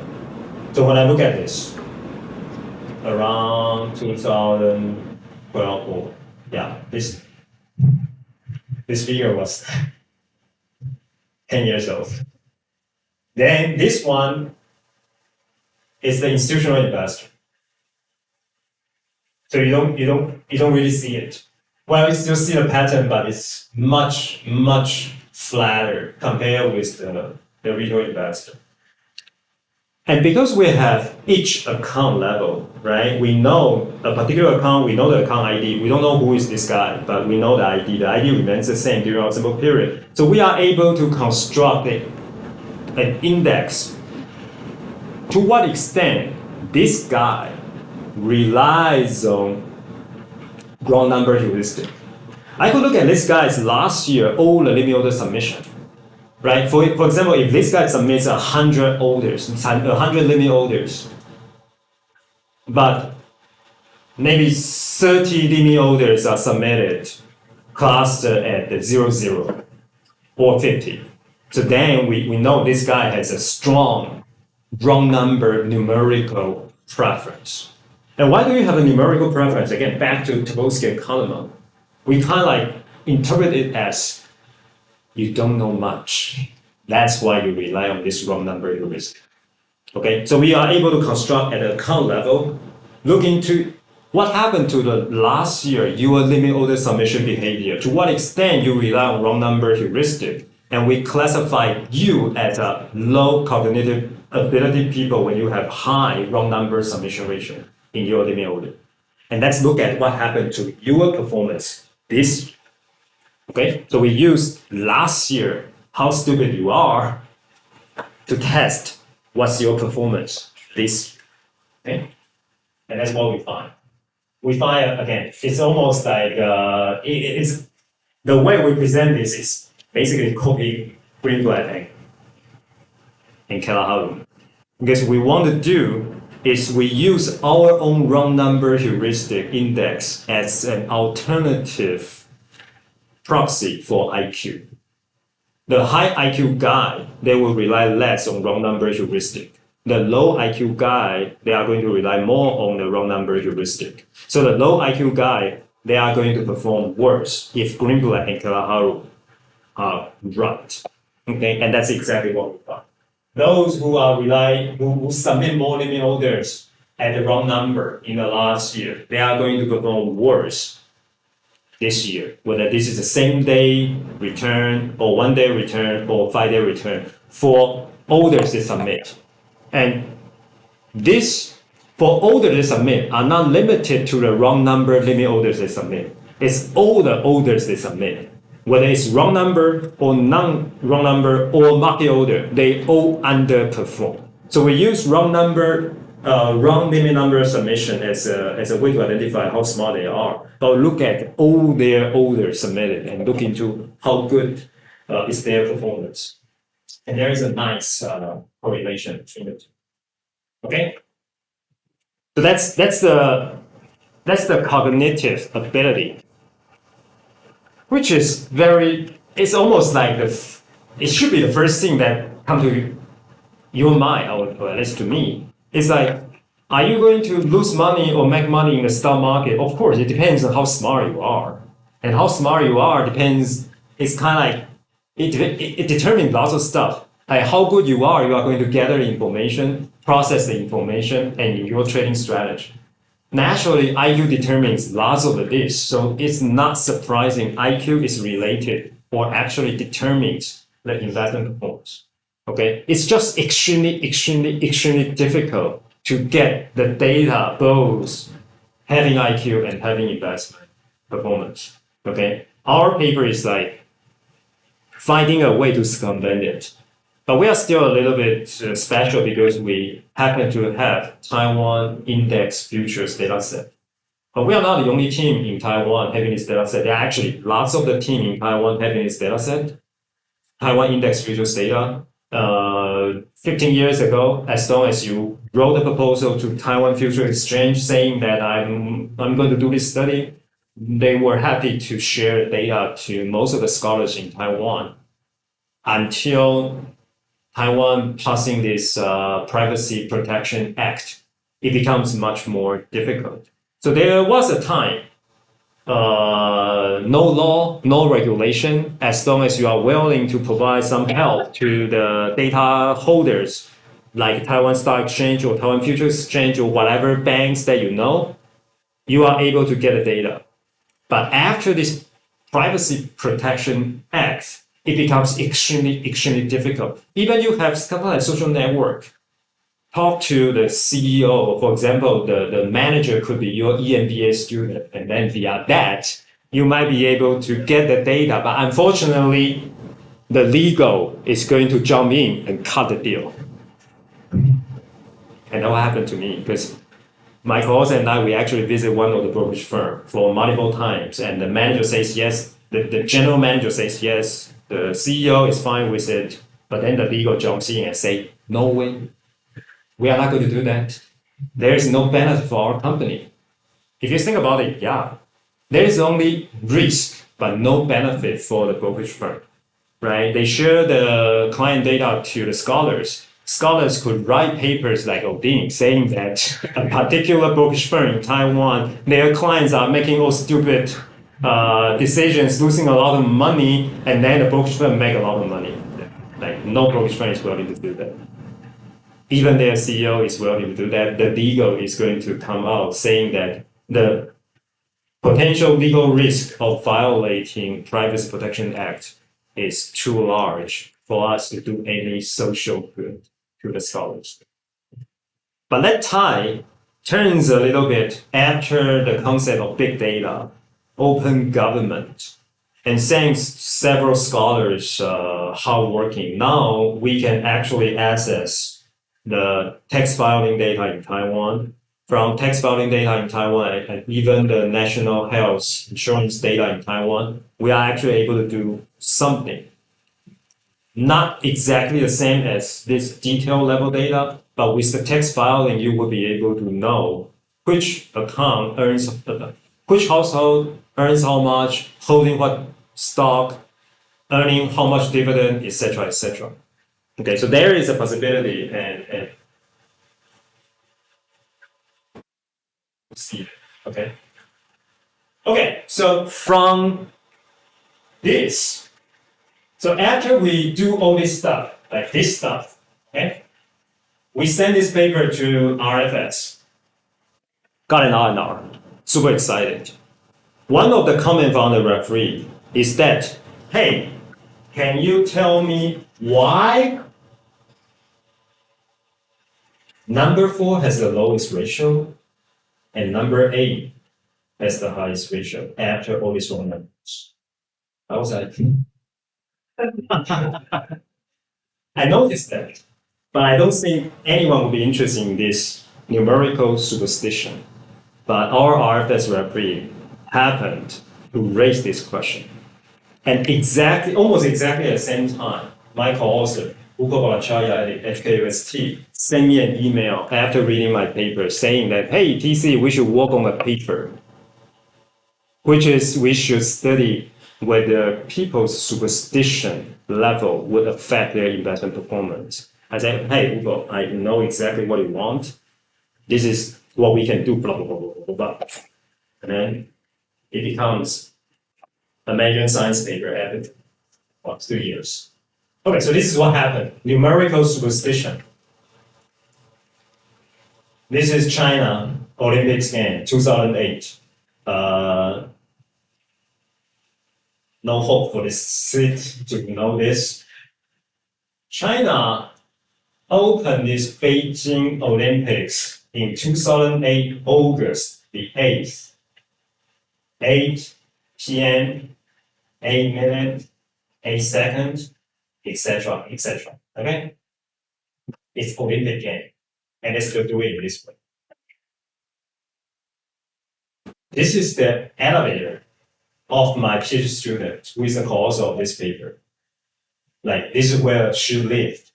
And this is in Hong Kong. If you are able to take a look, there is no floor 4 in this elevator.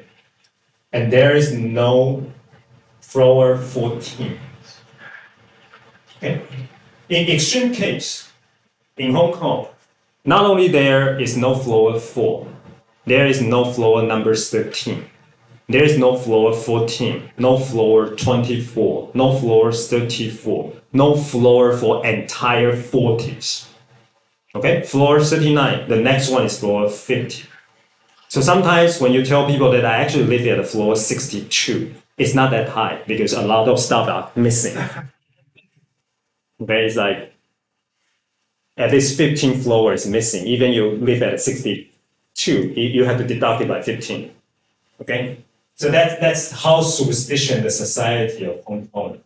But in Taiwan, I guess supposedly we are more or less the same because when you look at the car, if it's a BMW, it's likely the top plate number ends with number 8 or number 6. Okay? So number 8 is lucky, number 4 is unlucky. That's the traditional Chinese superstition. This is the way we pronounce it. And after I started doing this research, I noticed that it's actually not just, it's not just Chinese or Mandarin speaking place. It's not Taiwan only, it's not mainland China only, it's not Hong Kong and Macau. Even in South Korea, Japan, Vietnam, as long as it's kind of like big, broadly defined Confucius culture, number 4 is always bad. Okay? It sounds like that, it's always bad.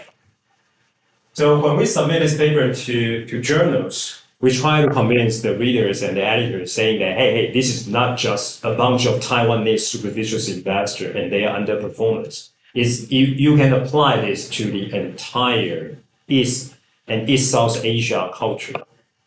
But unfortunately, most of the cultural editors still don't care.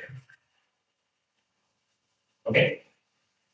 And this is the paper we published at the Management Science with Upo and George at the NCCU, me and my student Victoria at the PolyU.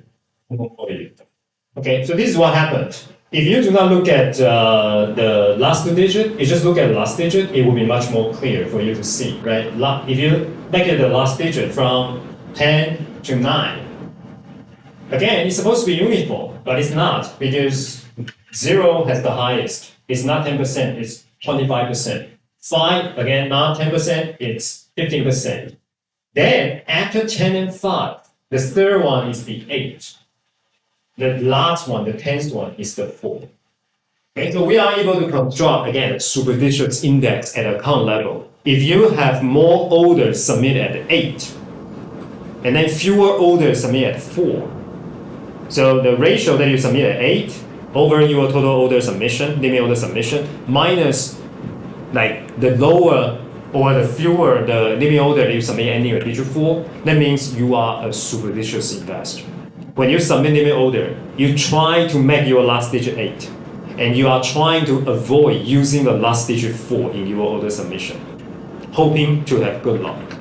Okay? And we find this type of investor are losing money after controlling for their cognitive ability.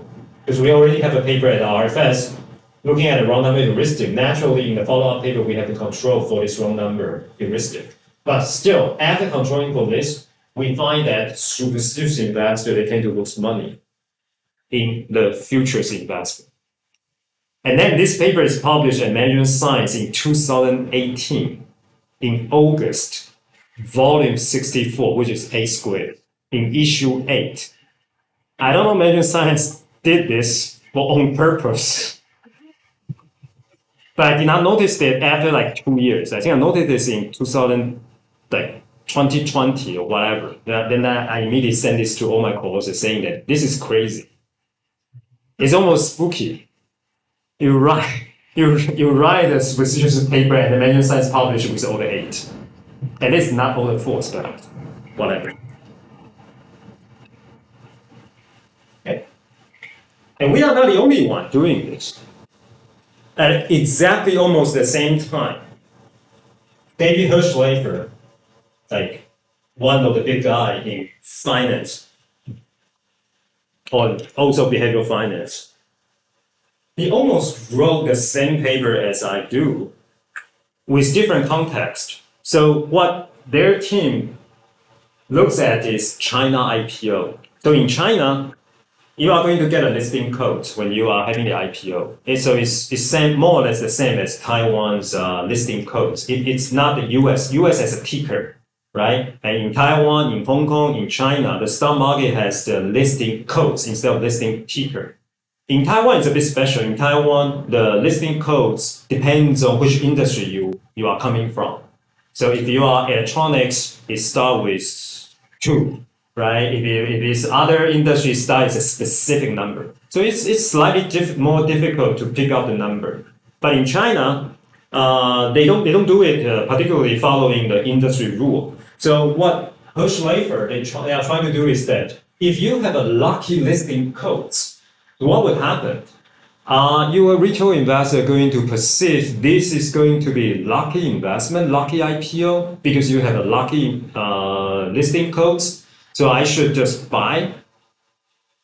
And it seems the evidence is supportive, because what I find is that if you have a lucky listing codes ending with the digit number 8, they actually expand it with number 6 and number 9. Because in Chinese culture, 6, 8, and 9 are all lucky numbers. Kind of, but I still prefer 8 most. At least in the context of investment, 8, which is far, right? Like, why do you want 9? 9 is like, you want to hold this stock for long. I'm not sure what it's means, right? So So I still prefer 8, but they do 8, 6, and 9. I just do 9. I just do 8. Okay, they find that if you have lucky listening codes, you are going to have higher first day return or stronger IPO underpricing, meaning that there are much higher demand for this particular stock during the IPO subscription process. That's why it is underpriced. First day return is very high. And the natural consequence is that when you have a very high first day return over subscription, over exuberance regarding this particular stock, it has a lower long-term performance. Okay, because fundamentally it's not the same as other IPOs with other unlucky numbers. Okay, and even we too are not the first two two teams studying the lucky number and the stock market. They are like early trials, but because they don't have really detailed data, what they have is like this Brown, Cha, and Michelle. What they show is that the price, they look at the end of the day stock price, tend to cluster at the lucky numbers in 6 of the Asia Pacific stock market, and that's it. That's what they find. So it's a little bit descriptive. So their argument is that when people are trading at a lucky number, when they submit their order at a lucky number, naturally there will be a higher chance of the closing auction or the ending trade ends in the lucky number. So it's a bit indirect, right? It's inferred from if there are a lot of the people are sending orders with lucky number as the ending digit, then naturally in the end of the day, the stock price is going to exhibit the lucky numbers, and that's it. They don't have account level, they don't have investor decision making. They can only infer from the price to what happened to the behavior. Okay. So these two papers are not really published in top journal. I think one is in Pacific Basin because it's very Pacific Basin. It's just Asia Pacific stock markets. Okay, and then after I published that manual science paper, I started getting all kinds of referee invitation for all kinds of the superstition papers. Or my paper is cited by all these superstition papers, including lunar eclipse. Okay, lunar eclipse. That at least makes sense because wolf is going to. No, it's not wolf. Sorry, that's a full moon. Lunar eclipse, that I agree, it might be weird. When I see the next one, Mercury retrograde. Anyone knows that? 水逆啊. How Mercury retrograde is affecting people's mood, affecting their investment decision. I was like, wow, this is wild. I thought my research agenda is well enough, but this is really beyond my imagination. And it is indeed a natural experiment because what the Mercury retrograde is somehow determined by some weird calendar, okay? So I was like, wow. But it's not published yet. And also stock returns in Chinese market and lucky number dates. Lucky number dates is like the day of 8th, 18th. I think this is also a little bit beyond my imagination. And there are also numerical heuristics and credit risk in P2P lending, superstition and stock price crash risk. So all kinds of superstition papers coming out, mostly from mainland China scholars. Okay, so that's IQ and superstition. You can also make an argument that superstition is also a different kind of IQ, but let's leave it for a different. The last one, for people to lose money, is also very easy to understand, but it attracts recently lots of the attention from the financial economists, which is the extrapolated belief. What is extrapolated belief? Like, if in the last few days something is going up, you believe that it is continuing going up. You extrapolate the recent past phenomenon and thinking it is going to be representative for the near future. Okay, so that's the extrapolated belief, which most likely to be wrong. So if you believe, if you are in sports, especially in baseball, extrapolated belief is similar to something people call hot hand fallacy. Like Michael Jordan is shooting, not Michael Jordan is my age, so it's not even Stephen. Okay, let's still. Curry, okay, has been shooting in, 3 points for the 3 times. The hot hand fallacy is going to tell you that now his hands are pretty hot. So the chances that he's going to get the next one in is much higher. So we should pass the ball to him for the ending shot. So this is called hot hand fallacy. This is observed in the casinos, like, right? If you do odds and even, if you see 3 evens, they say, these evens cannot be stopped yet, so the next one will be even. Although you know it's an independent event, okay? So extrapolated belief is more or less the same. Whatever happened in the recent past, you kind of believe that it's going to happen in the near future.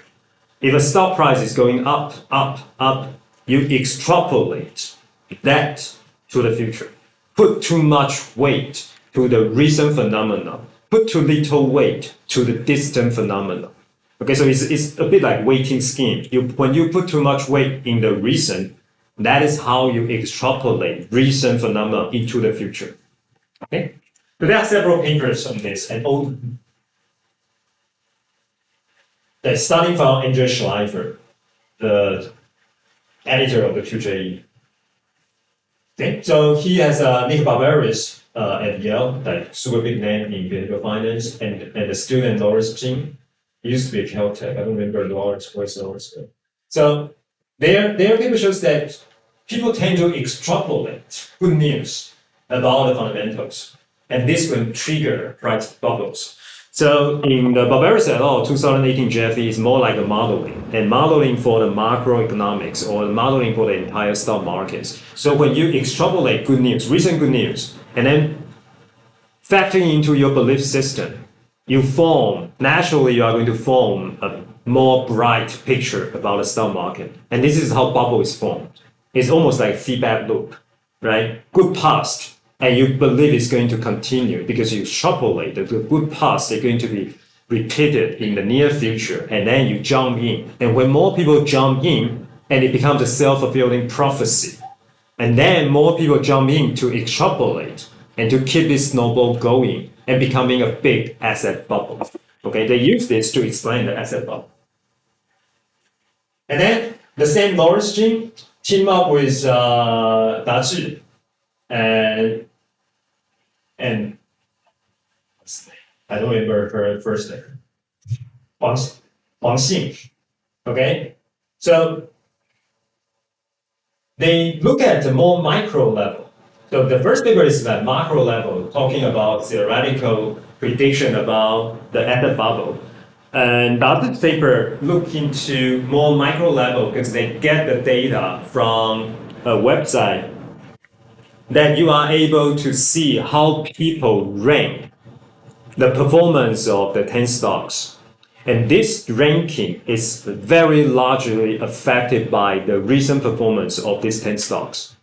Okay, so they call it, this is a very well-defined experiment. Every game, it's a website. So every game, they invite people to rank 10 stocks within a particular industry and their performance in the next week.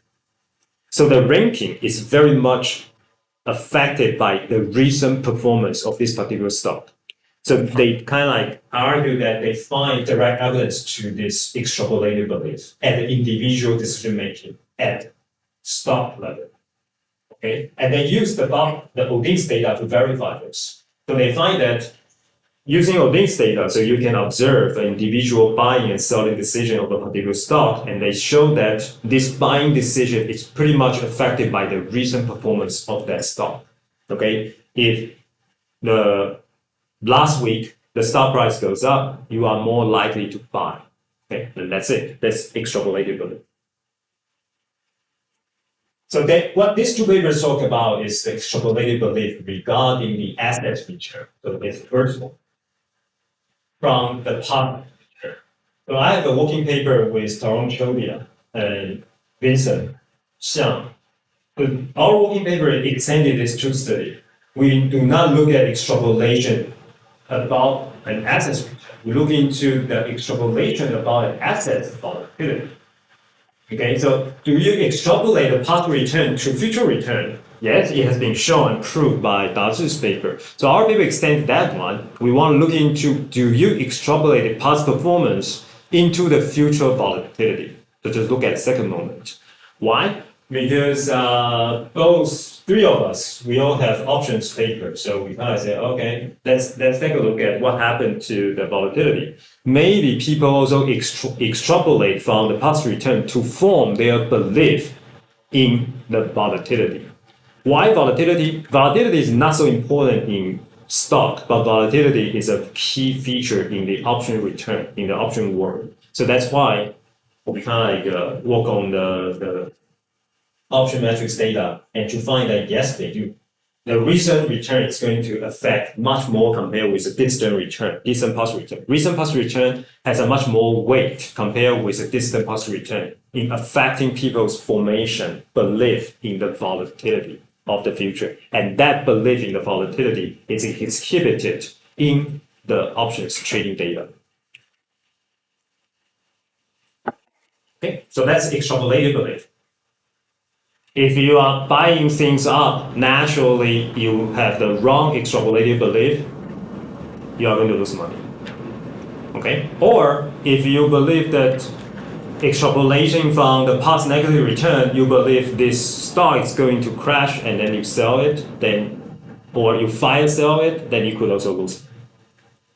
Okay? So that's the 6 factors. Again, it's not an exhaustive list. There are much more reasons why people lose money in the stock market. There are at least, 5, 10, 20 more. I'm just more familiar and interested in these 6 reasons because I have relative working. I don't have a relative working disposition effect, but this disposition effect is almost the first thing that you have to know if you are interested in behavioral finance. People got Nobel Prize because of that. Okay? It's like CAPM of behavioral finance.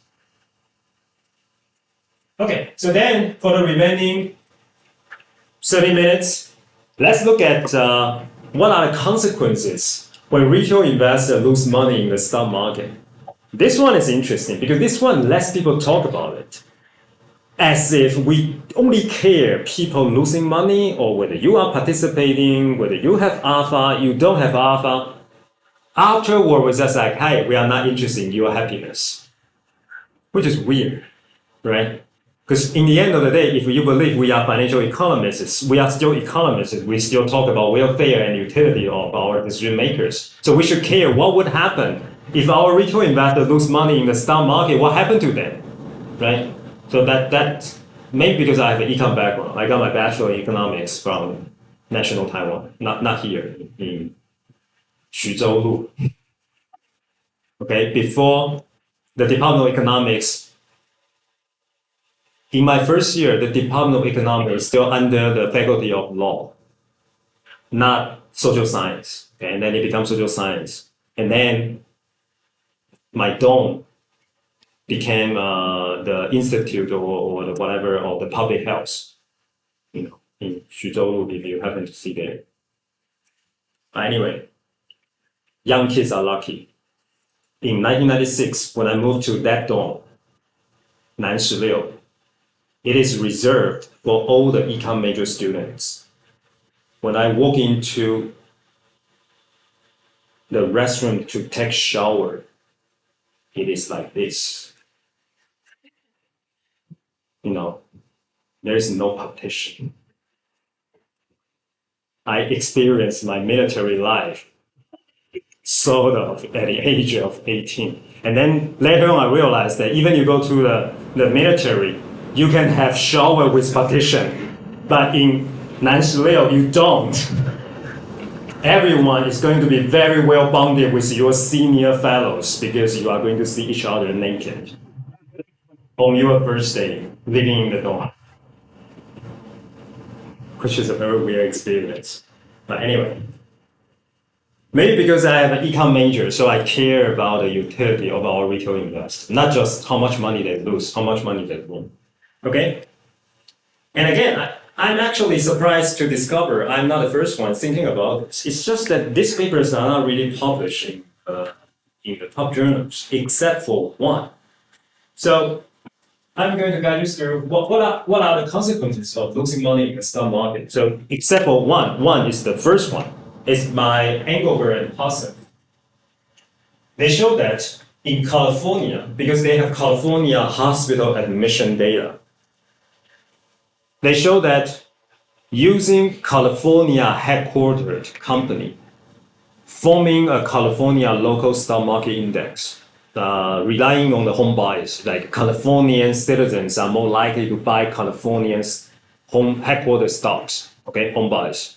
And then if the stock price, the index stock price drops, what would happen to the hospital admission rate for psychological reason, okay, at a daily level?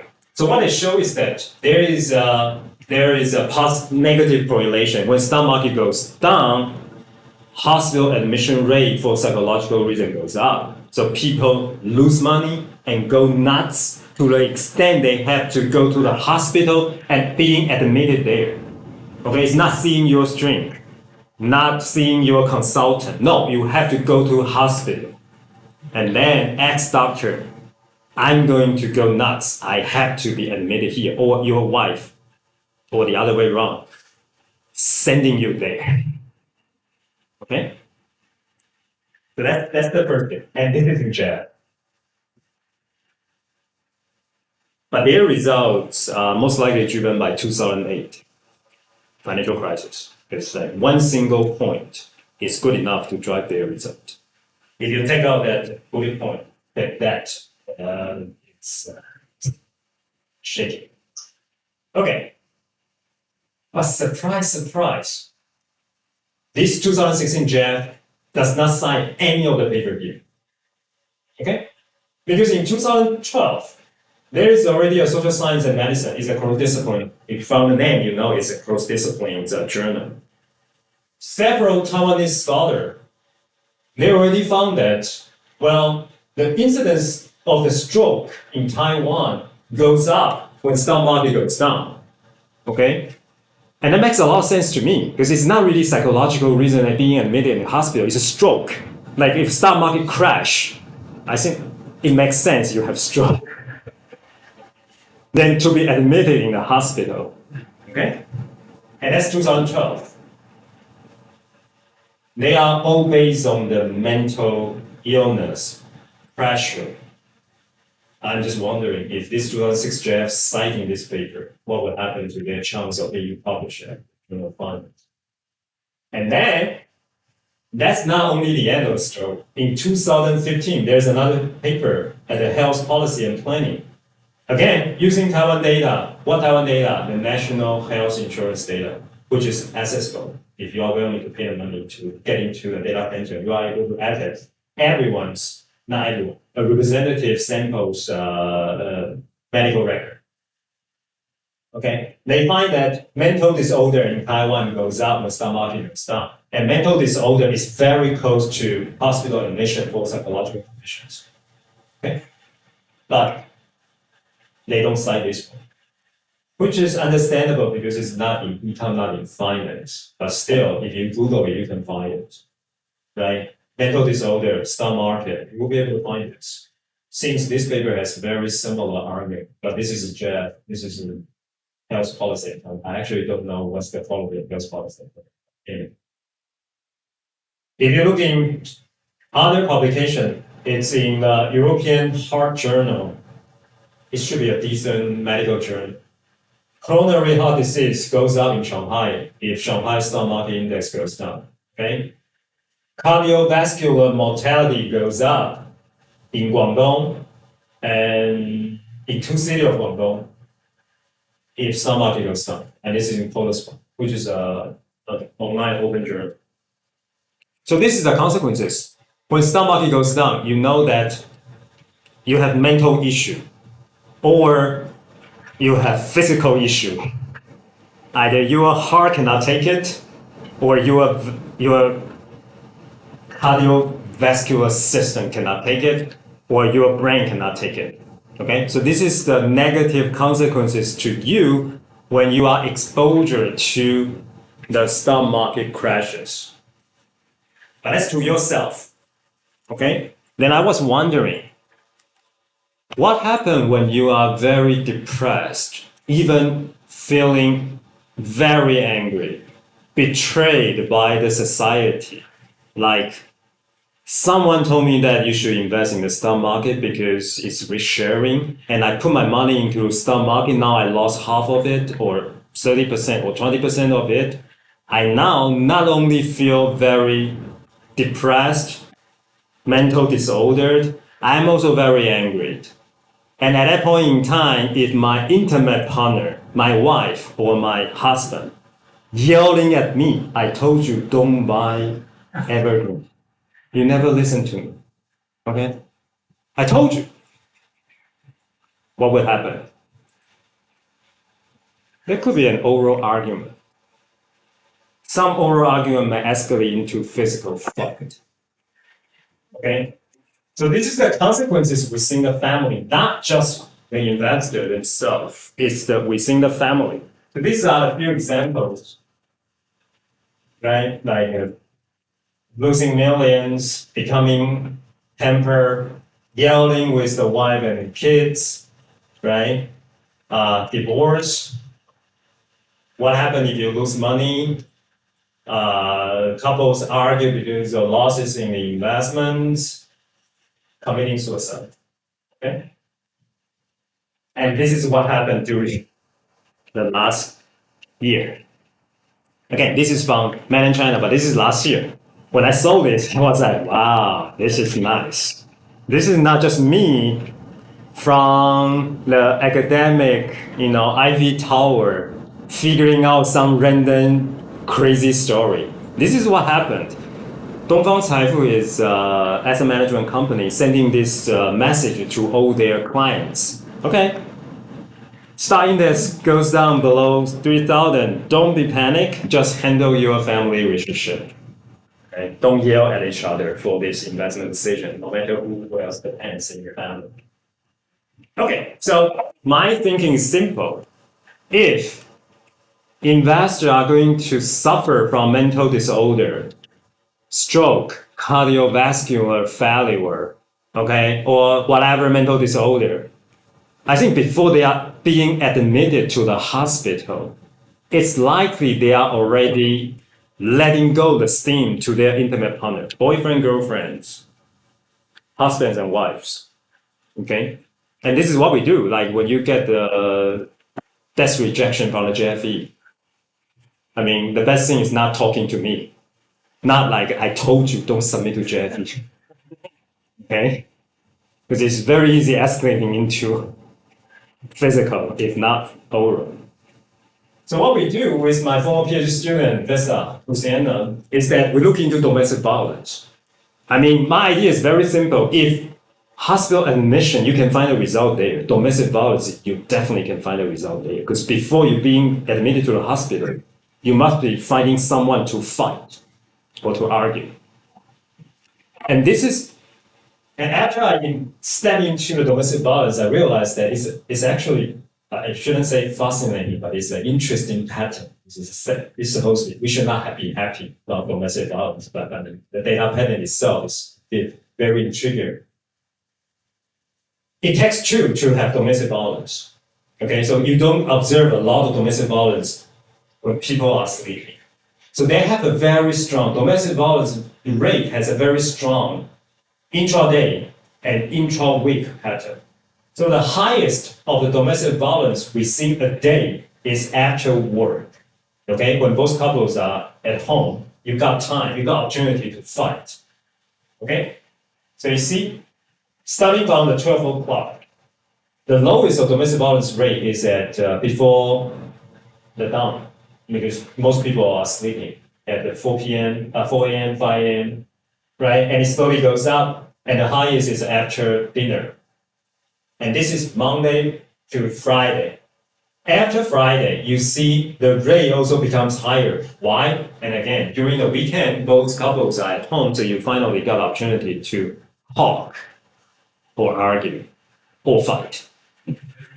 Okay, so what we do is very simple. We don't look at the daily frequency because to me, I really don't believe one day market losses, you are going to beat up your spouse. That is kind of too extreme, especially when you are using market index. Think about it.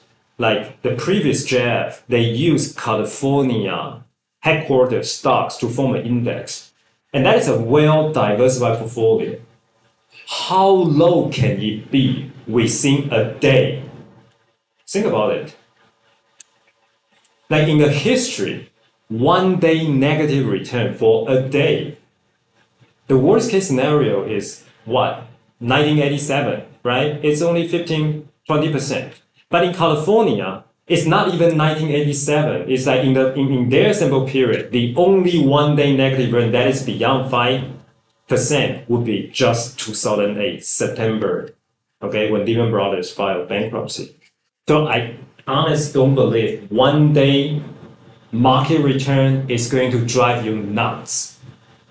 So what we do is that we look at the market index from Monday to Friday and look into the weekend domestic volumes. The rationale is like this. After 1 week of accumulation, the weekly return might be large enough, like beyond 10%. You can have several observations beyond 10%, even up to 13%. And then people also tend to talk about their investment portfolio during the weekend, and then you have time to talk, to argue, to fight. Okay, and your neighbor will have opportunity to call the police such that we are going to observe this sample. Okay, so this is what we do. Weekdays, stock market index return, weekend domestic dollars in the United States. And this is what we find. When stock market goes down, this is stock market index S&P 500 return. You see the domestic violence rate goes up. Okay? So there is a clear negative correlation. And if you do this with dummy variable, like the dummy variable when the index, weekly index drop by 5%, 7%, 9, 11, or 13%, you do see that it's monotonic increasing in terms of domestic violence rate. Okay? So that's, and ultimately the paper is published in the RFS this year.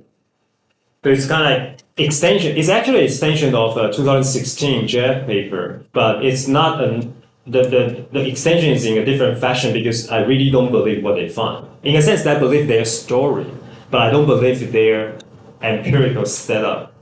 I really don't believe 1 day of the index return is enough to drive people to go to hospital. But I do believe a week of negative return might drive couples to argue, to fight. Okay? And which is kind of proved by all this anecdotal evidence. Okay, so that's kind of like the negative consequences of the retail investor losses, which is not very surprising. When you lose money, it's a wealth shock. It's a negative wealth shock. And when it is a negative wealth shock, we know that you are going to mentally and could be physiologically affected, negatively affected. And then what we contribute to the literature is that it's not only you as a retail investor being affected, you might actually bring negative externality to your family members, right? If you are suffering from the stock market losses, the rest of the family members, in particular, your spouse, your intimate partner, could be husband, wife, boyfriend, and girlfriend, they are going to suffer as well. And we call it negative externality of stock market participation, if you think about it, okay? That's a real effect, real negative effect of the externality. And then after losses of this in the stock market, it seems very dark because we only talk about negative consequences, right? Like mental disorder, beating up with the husband or wives. It's actually not only men beat up women. It's roughly 1 versus 4. To my surprise, because again, before I step into the domestic violence literature, I did not know this. It's always around 1 to 4 or 1 to 5.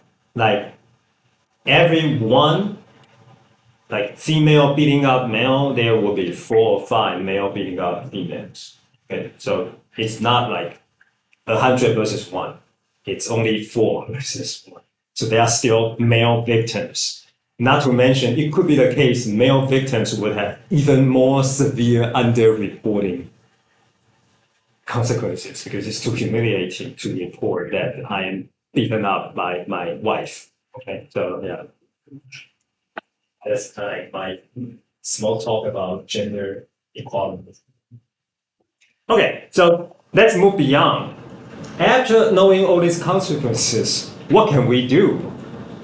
Like if you lose money, you are depressed or you are unhappy, you are mentally disordered, you want to beat up your intimate spouse, but before doing that, can I do something to make myself better? If you look into the marketing literature, yes, you can do something to calm you down, to make peace of your inner child, because this inner child is crying out loud because of this pain from losing the stock market. So what can you do? You can try to buy something nice to yourself. In marketing, they call it retail therapy. It's not a therapy to go to the doctor, it's a therapy to go to Sogo or whatever, 星光三月, whatever, okay? So we have a paper with several of my Chinese authors who have access data to the Ant Financial, Alipay. So we will be able to observe their consumption on using Alipay. Okay, so that app, 支付宝. We are able to trace users of Alipay. What do they buy? And better, we are able to link their consumption to their investment performance.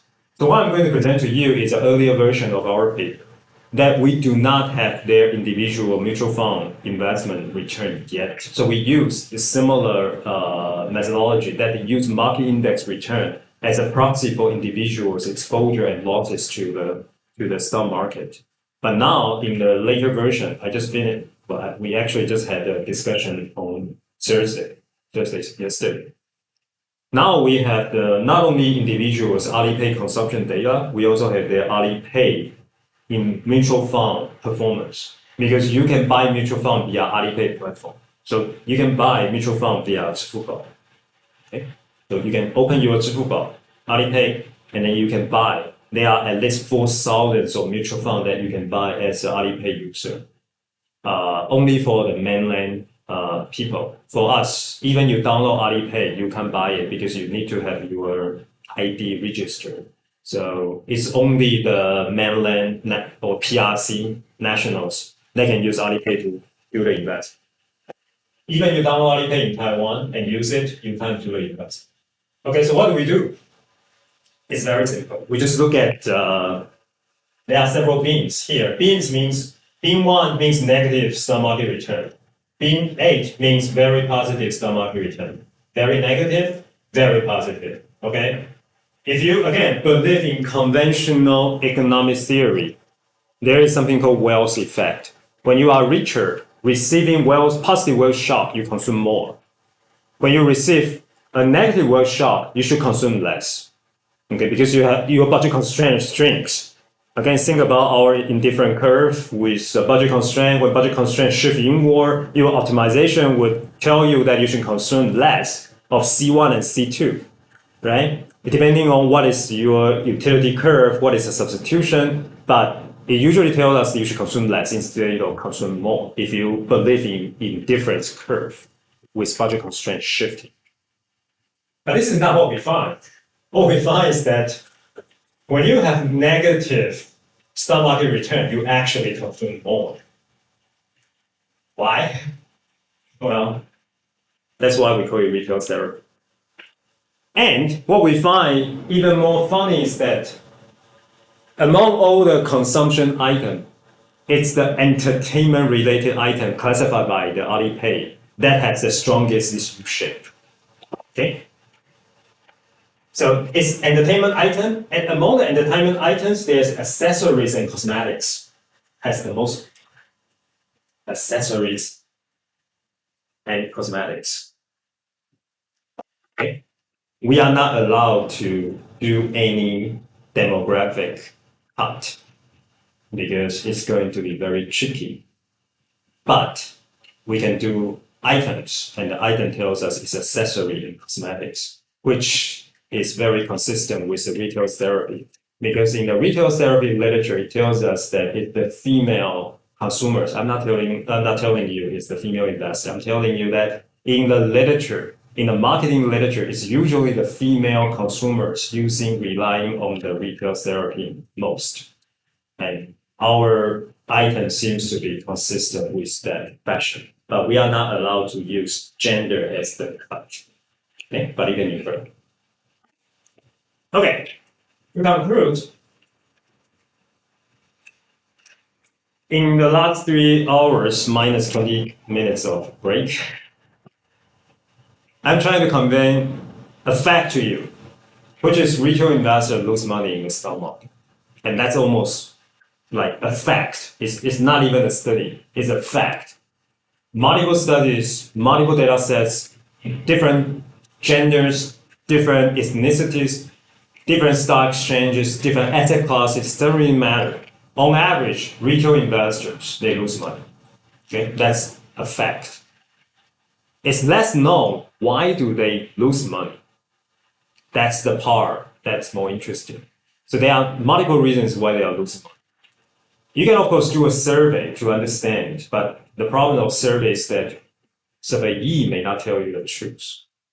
Okay, so usually I don't trust the result survey because it really depends on, and it's very difficult to be replicated.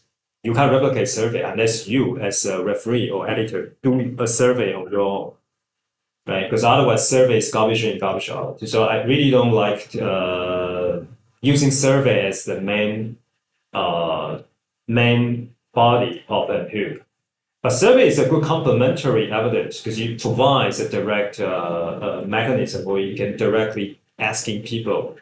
But the problem is that if you have your empirical results, you just need a survey to provide more direct evidence, then you can try to manipulate your survey question or how the surveyees are responding to it. That is why in psychological literature or in accounting literature, a lot of the survey papers are retracted due to this issue of data manipulation. Okay, so it's challenging for us who rely on archive data or field data, like direct observations from account level data or from price data to say the details of why retail investors lose money. So sometimes we have to be very creative. If you happen to have account level data, that's good. If you happen to have account level data together with even more demographic details, that's even better. But if you don't have that, that's not the end of the story. For example, like my gambling paper, like we don't rely on any like proprietary data. For domestic violence paper, we do not rely on any proprietary data either because it's just data set that you can directly download from an FBI maintained. It's called NIDS, National Intelligence Base for System. It's a database maintained by FBI. You can download all kinds of the crimes using the database. So it's free. The benefit is even free. Okay.